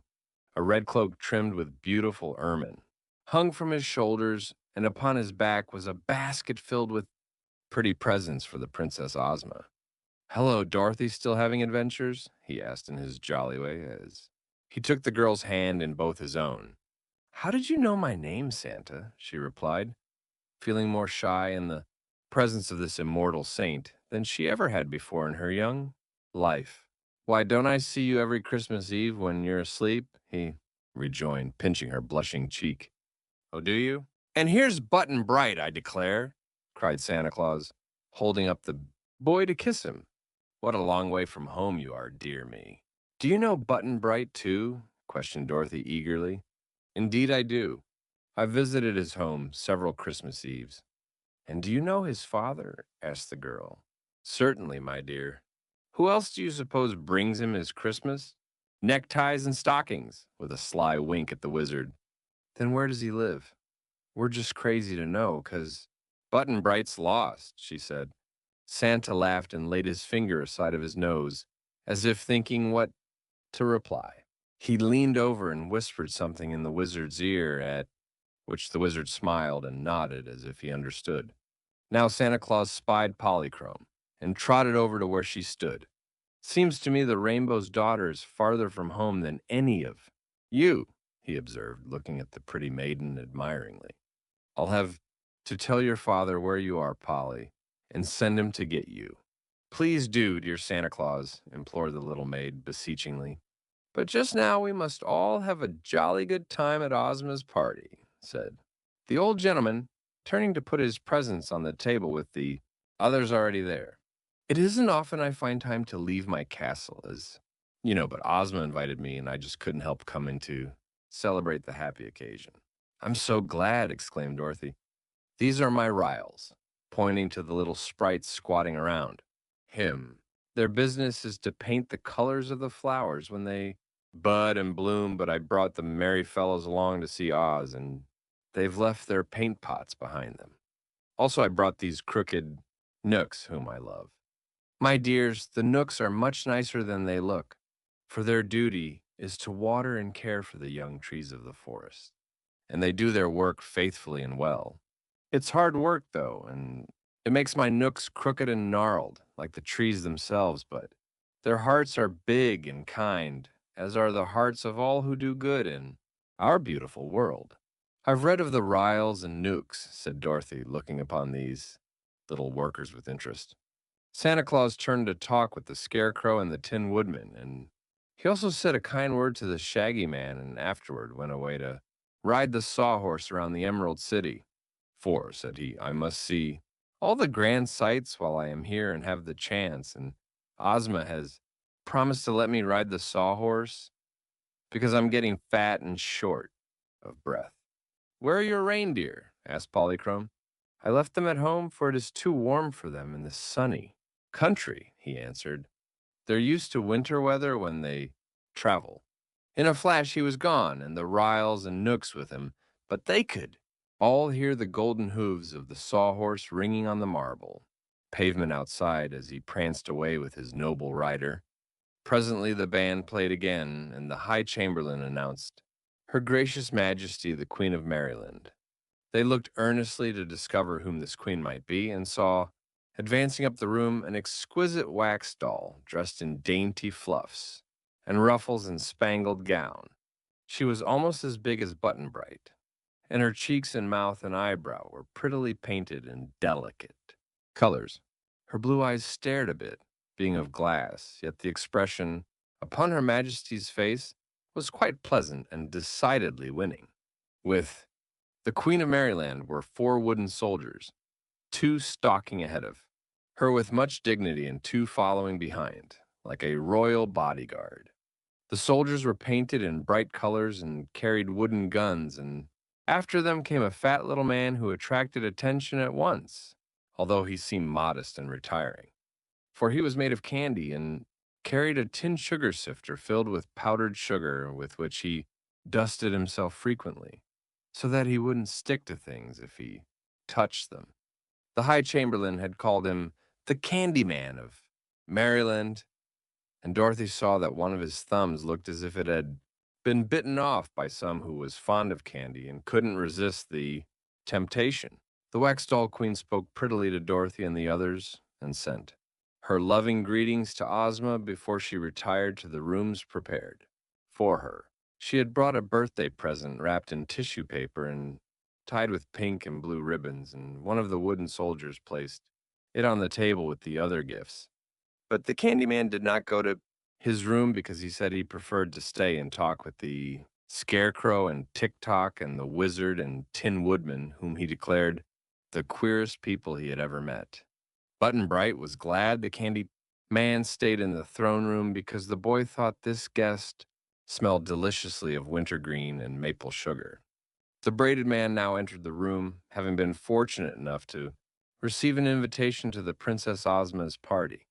He was from a cave, halfway between the Invisible Valley and the country of the gargoyles, and his hair and whiskers were so long that he was obliged to plait them into many braids that hung to his feet, and every braid was tied with a bow of colored ribbon. "I've brought Princess Ozma a box of flutters for her birthday," said the braided man earnestly, "and I hope she will like them, for they are the finest quality I have ever made." "I'm sure she will be greatly pleased," said Dorothy, who remembered the braided man well, and the wizard introduced the guest to the rest of the company and made him sit down in a chair and keep quiet, for if allowed he would talk continually about his flutters. The band then played a welcome to another set of guests, and into the throne room swept the handsome and stately Queen of Ev. Beside her was young King of Ardo, and following them came the entire royal family of 5 princesses and 4 princes of Ev. The kingdom of Ev lay just across the deadly desert to the north of Oz, and once Ozma and her people had rescued the Queen of Ev and her 10 children from the gnome king who had enslaved them. Dorothy had been present on this adventure, so she greeted the royal family cordially, and all the visitors were delighted to meet the little Kansas girl again. They knew Tick-Tock and Billina, too, and the Scarecrow and Tin Woodman, as well as the Lion and Tiger, so there was a joyful reunion, as you may imagine, and it was fully an hour before the Queen and her train retired to their rooms. Perhaps they would not have gone then had not the band begun to play to announce new arrivals, but before they left the great throne room king, Vivardo added to Ozma's birthday presents a diadem of diamonds set in radium. The next comer proved to be King Renard of Foxville, or King Dox, as he preferred to be called. He was magnificently dressed in a new feather costume and wore white kid mittens over his paws and a flower in his buttonhole, and had his hair parted in the middle. King Dox thanked Dorothy fervently for getting him the invitation to come to Oz, which he had all his life longed to visit. He strutted around rather absurdly as he was introduced to all the famous people assembled in the throne room, and when he learned that Dorothy was a Princess of Oz, the Fox King insisted on kneeling at her feet and afterward retired backward. A dangerous thing to do, as he might have stubbed his paw and tumbled over. No sooner was he gone than the blasts of bugles and clatter of drums and cymbals announced important visitors, and the High Chamberlain assumed his most dignified tone as he threw open the door and said proudly, "Her Sublime and Resplendent Majesty, Queen Zixie of Ix, His Serene and Tremendous Majesty, King Bud of Noland, Her Royal Highness the Princess Fluff." That three such high and mighty royal personages should arrive at once was enough to make Dorothy and her companions grow solemn and assume their best company manners. But when the exquisite beauty of Queen Zixi met their eyes, they thought they had never beheld anything so charming.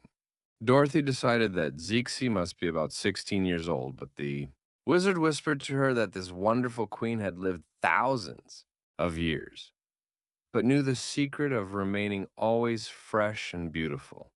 King Bud of Noland and his dainty fair-haired sister, the princess. Fluff were friends of Zixi as their kingdoms were adjoining, so they had traveled together from their far-off domains to do honor to Ozma of Oz on the occasion of her birthday. They brought many splendid gifts, so the table was now fairly loaded down with presents.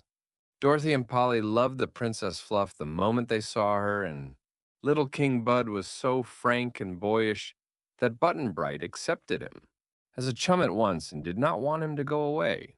But it was afternoon now, and the royal guests must prepare their toilets for the grand banquet at which they were to assemble that evening to meet the reigning princess of this fairyland. So Queen Zixi was shown to her room by a troop of maidens led by Jellia Jam and Bud and Fluff presently withdrew to their own apartments. My, what a big party Ozma is going to have, exclaimed Dorothy. I guess the palace will be chock full. Button Bright, don't you think so? Don't know, said the boy. But we must go to our rooms pretty soon to dress for the banquet, continued the girl. I don't have to dress, said the candy man from Maryland. All I need do is to dust myself with fresh sugar. Tick-Tock and I always wear the same suits of clothes, said the Tin Woodman. And so does our friend the Scarecrow. My feathers are good enough for any occasion, cried Billina from her corner. Then I shall leave you four to welcome any new guests that come, said Dorothy. For Button Bright and I must look our very best at Ozma's banquet. Who is still to come? Asked the Scarecrow. Well, there's King Kikabray of Duncanton, and Johnny Dewett, and the Good Witch of the North. But Johnny Dewett may not get here until late. He's so very busy. We will receive them and give them a proper welcome, promised the Scarecrow. So run along, little Dorothy, and get yourself dressed. The grand banquet. I wish I could tell you how fine the company was that assembled that evening at Ozma's royal banquet. A long table was spread in the center of the great dining hall of the palace, and the splendor of the decorations and the blaze of lights and jewels was acknowledged to be the most magnificent sight that any of the guests had ever seen. The jolliest person present, as well as the most important, was of course old Santa Claus.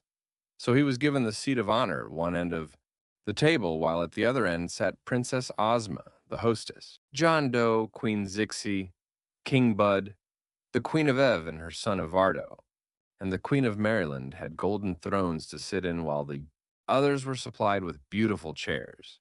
At the upper end of the banquet room was a separate table provided for the animals. Toto sat at one end of this table with a bib tied around his neck and a silver platter to eat from. At the other end was placed a small stand with a low rail around the edge of it for Bellina and her chicks. The rail kept the 10 little Dorothys from falling off the stand, while the yellow hen could easily reach over and take her food from her tray upon the table. At other places sat the hungry tiger, the cowardly lion, the sawhorse, the rubber bear, the fox king, and the donkey king. They made quite a company of animals.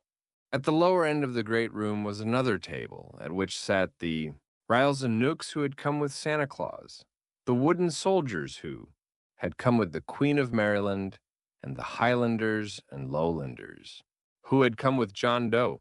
Here were also seated the officers of the royal palace and of Ozma's army. The splendid costumes of those at the three tables made a gorgeous and glittering display that no one present was ever likely to forget. Perhaps there has never been in any part of the world at any time another assemblage of such wonderful people as that which gathered this evening to honor the birthday of the ruler of Oz. When all the members of the company were in their places, an orchestra of 500 pieces and a balcony overlooking the banquet room began to play sweet and delightful music. Then a door draped with royal green opened, and in came the fair and girlish Princess Ozma, who now greeted her guests in person for the first time. As she stood by her throne at the head of the banquet table, every eye was turned eagerly upon the lovely princess, who was as dignified as she was bewitching, and who smiled upon all her old and new friends in a way that touched their hearts and brought an answering smile to every face. Each guest had been served with a crystal goblet filled with La Casa, which is a sort of nectar famous in Oz and nicer to drink than soda water or lemonade. Santa now made a pretty speech in verse, congratulating Ozma on having a birthday and asking everyone present to drink to the health and happiness of their dearly beloved hostess. This was done with great enthusiasm by those who were made so they could drink it all, and those who could not drink politely touched the rims of their goblets to their lips. All seated themselves at the tables, and the servants of the princess began serving the feast. I am quite sure that only in fairyland could such a delicious repast be prepared. The dishes were of precious metals set with brilliant jewels, and the good things to eat which were placed upon them were countless in number and of exquisite flavor. Several presents, such as the Candyman, the Rubber Bear, Tick-Tock, and the Scarecrow, were not made so they could eat, and the Queen of Maryland contented herself with a small dish of sawdust, but these enjoyed the pomp and glitter of the gorgeous scene as much as did those who feasted. The Wogglebug read his Ode to Ozma, which was written in very good rhythm and was well received by the company.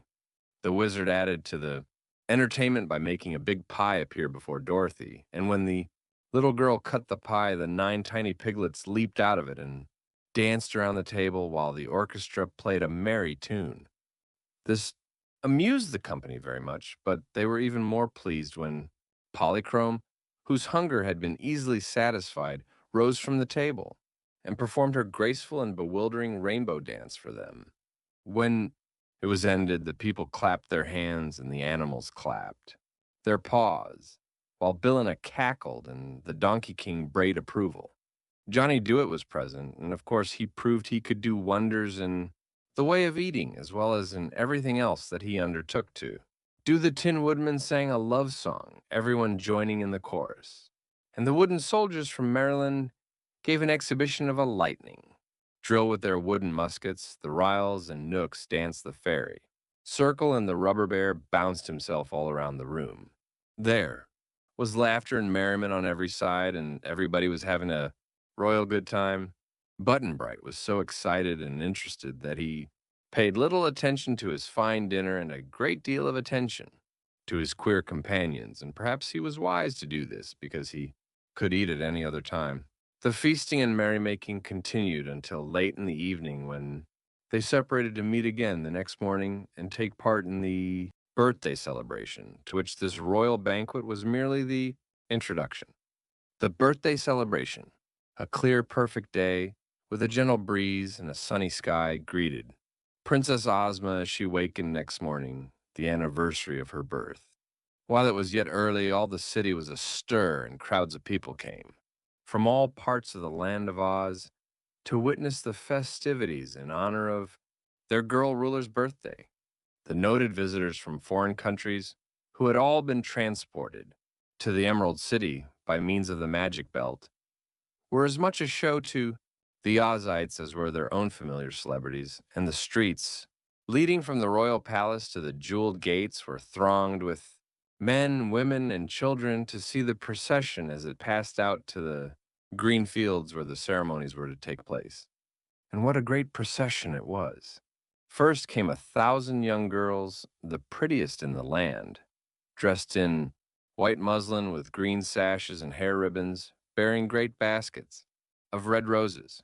As they walked, they scattered these flowers upon the marble pavements, so that the way was carpeted thick with roses for the procession to walk upon.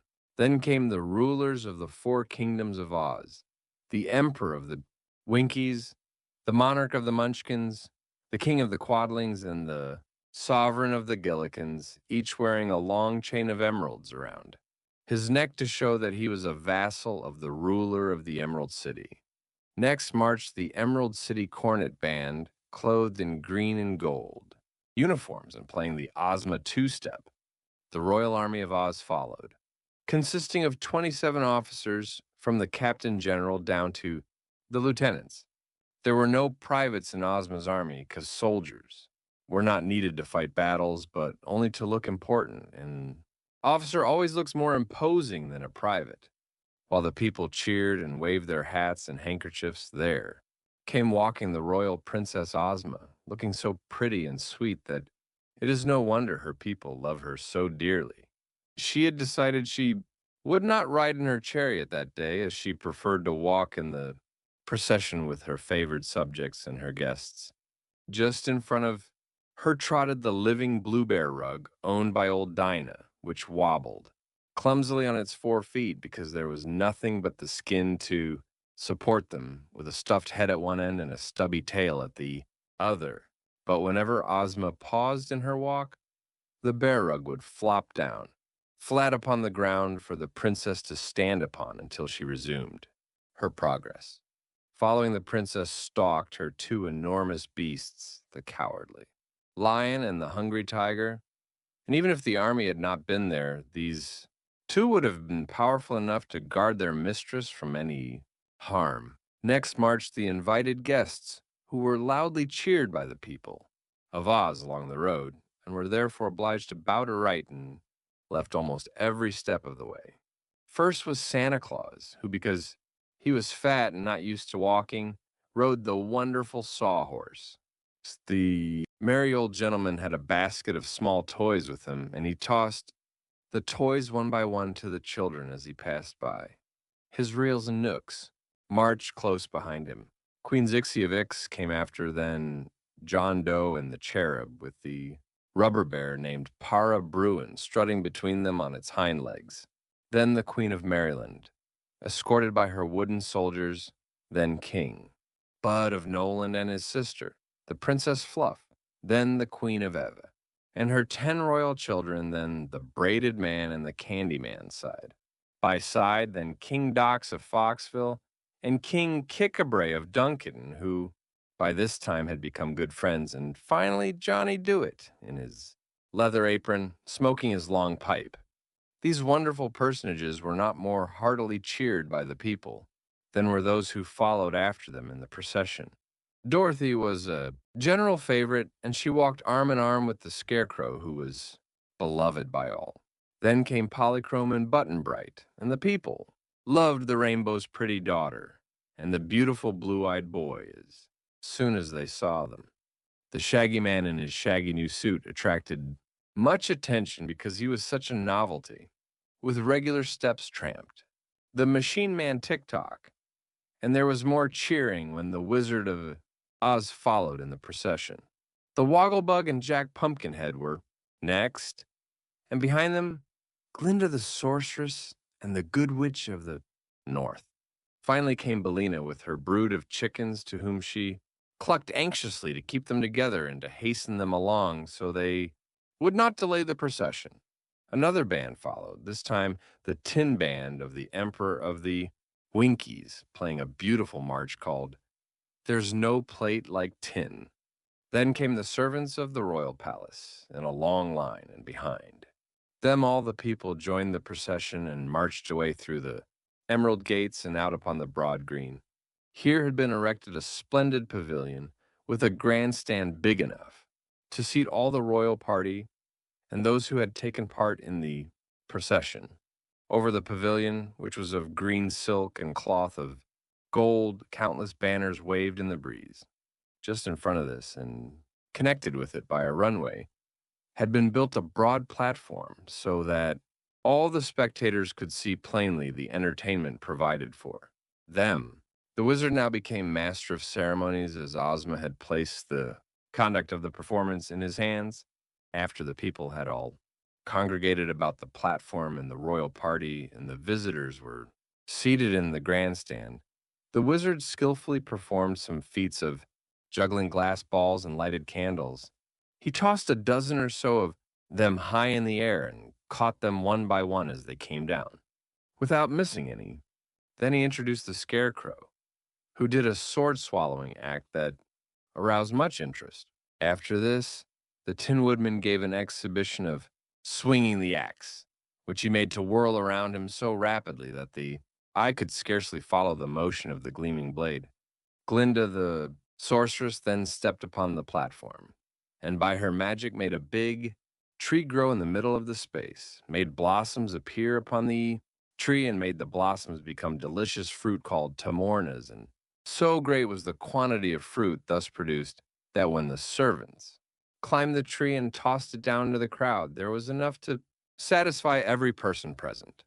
Para Bruin, the rubber bear, climbed to a limb of the big tree, rolled himself into a ball, and dropped to the platform, whence he bounded up, again to the limb. He repeated this bouncing act several times to the great delight of all the children present. After he had finished and bowed and returned to his seat, Glinda waved her wand and the tree disappeared, but its fruit still remained to be eaten. The Good Witch of the North amused the people by transforming 10 stones into 10 birds, the 10 birds into 10 lambs, and the 10 lambs into 10 little girls who gave a pretty dance and were then transformed into 10 stones again, just as they were in the beginning. Johnny Dewett next came on the platform with his tool chest, and in a few minutes built a great flying machine, then put his chest in the machine, and the whole thing flew away together, Johnny and all, after he had bid goodbye to those present and thanked the princess for her hospitality. The wizard then announced the last act of all, which was considered really wonderful. He had invented a machine to blow huge soap bubbles, as big as balloons, and this machine was hidden under the platform so that only the rim of the big clay pipe to produce the bubbles showed above the flooring. The tank of soap suds and the air pumps to inflate. The bubbles were out of sight beneath, so that when the bubbles began to grow upon the floor of the platform, it really seemed like magic to the people of Oz who knew nothing about even the common soap bubbles that our children blow with a penny clay pipe and a basin of soap and water. The wizard had invented another thing. Usually soap bubbles are frail and burst easily, lasting only a few moments as they float in the air. But the wizard added a sort of glue to his soap suds, which made his bubbles tough, and as the glue dried rapidly when exposed to the air, the wizard's bubbles were strong enough to float for hours without breaking. He began by blowing, by means of his machinery and air pumps, several large bubbles which he allowed to float upward into the sky, where the sunshine fell upon them and gave them iridescent hues that were most beautiful. This aroused much wonder and delight, because it was a new amusement to everyone present, except perhaps Dorothy and Button Bright, and even they had never seen such big, strong bubbles before. The wizard then blew a bunch of small bubbles and afterward blew a big bubble around them so they were left in the center of it. Then he allowed the whole mass of pretty globes to float into the air and disappear in the far distant sky. "That is really fine," declared Santa Claus, who loved toys and pretty things. "I think, Mr. Wizard, I shall have you blow a bubble around me. Then I can float away home and see the country spread out beneath me as I travel. There isn't a spot on Earth that I haven't visited, but I usually go in the nighttime, riding behind my swift reindeer. Here is a good chance to observe the country by daylight, while I am riding slowly and at my ease." "Do you think you will be able to guide the bubble?" asked the wizard. "Oh, yes, I know enough magic to do that," replied Santa Claus. "You blow the bubble with me inside of it, and I'll be sure to get home in safety." "Please send me home in a bubble, too," begged the Queen of Maryland. "Very well, madam, you shall try the journey first," politely answered old Santa. The pretty wax doll bade goodbye to the Princess Ozma and the others, and stood on the platform while the wizard blew a big soap bubble around her. When completed, he allowed the bubble to float slowly upward, and there could be seen the little Queen of Maryland standing in the middle of it and blowing kisses from her fingers to those below. The bubble took a southerly direction, quickly floating out of sight. That's a very nice way to travel, said Princess Fluff. I'd like to go home in a bubble, too. So the wizard blew a big bubble around Princess Fluff, and another around King Bud, her brother, and a third one around Queen Zixi, and soon these three bubbles had mounted into the sky and were floating off, in a group in the direction of the kingdom of Noland. The success of these ventures induced the other guests from foreign lands to undertake bubble journeys also, so the wizard put them one by one inside his bubbles, and Santa Claus directed the way they should go, because he knew exactly where everybody lived. Finally, Button Bright said, I want to go home too. Why, so you shall, cried Santa, for I'm sure your father and mother will be glad to see you again. Mr. Wizard, please blow a big fine bubble for Button Bright to ride in, and I'll agree to send him home to his family as safe can be. I'm sorry, said Dorothy with a sigh, for she was fond of her little comrade. But perhaps it's best for Button Bright to get home, 'cause his folks must be worrying just dreadful. She kissed the boy, and Ozma kissed him too, and all the others waved their hands and said goodbye and wished him a pleasant journey. Are you glad to leave us, dear? Asked Dorothy a little wistfully. Don't know, said Button Bright. He sat down cross-legged on the platform, with his sailor hat tipped back on his head, and the wizard blew a beautiful bubble all around him. A minute later, it had mounted into the sky, sailing toward the west, and the last they saw of Button Bright, he was still sitting in the middle of the shining globe and waving his sailor hat at those below.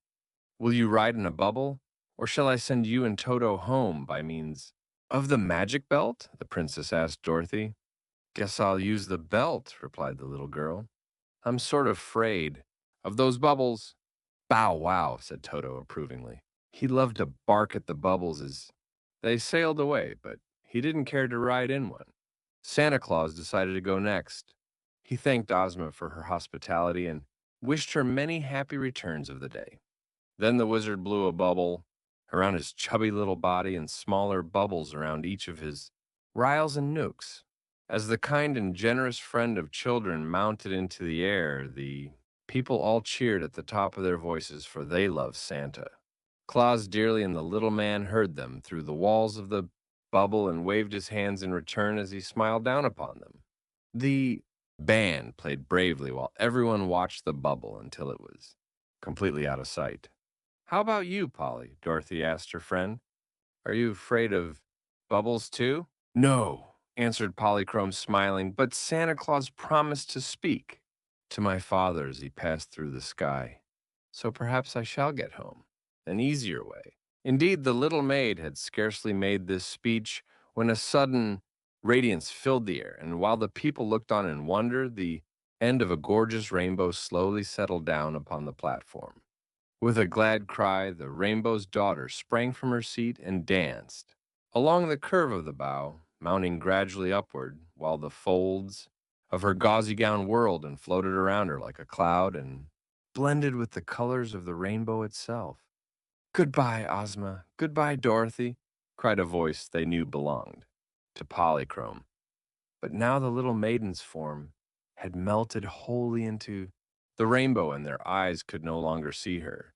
Suddenly, the end of the rainbow lifted, and its colors slowly faded like mist before a breeze. Dorothy sighed deeply and turned to Ozma. I'm sorry to lose Polly, she said, but I guess she's better off with her father, 'cause even the land of Oz couldn't be like home to a cloud. Fairy, no, indeed, replied the princess, but it has been delightful for us to know Polychrome for a little while, and who knows, perhaps we may meet the rainbow's daughter again some day. The entertainment being now ended, all left the pavilion and formed their gay procession back to the Emerald City again. Of Dorothy's recent traveling companions, only Toto and the Shaggy Man remained, and Ozma had decided to allow the latter to live in Oz for a time at least. If he proved honest and true, she promised to let him live there always, and the Shaggy Man was anxious to earn this reward. They had a nice quiet dinner together and passed a pleasant evening with the Scarecrow, the Tin Woodman, Tick-Tock, and the Yellow Hen for company.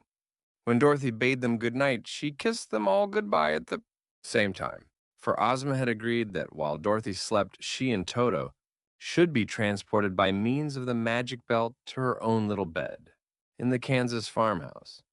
And the little girl laughed as she thought how astonished Uncle Henry and Aunt Em would be when she came down to breakfast with them next morning, quite content to have had so pleasant an adventure and a little tired. By all the day's busy scenes, Dorothy clasped Toto in her arms and lay down upon the pretty white bed in her room in Ozma's royal palace. Presently she was sound asleep,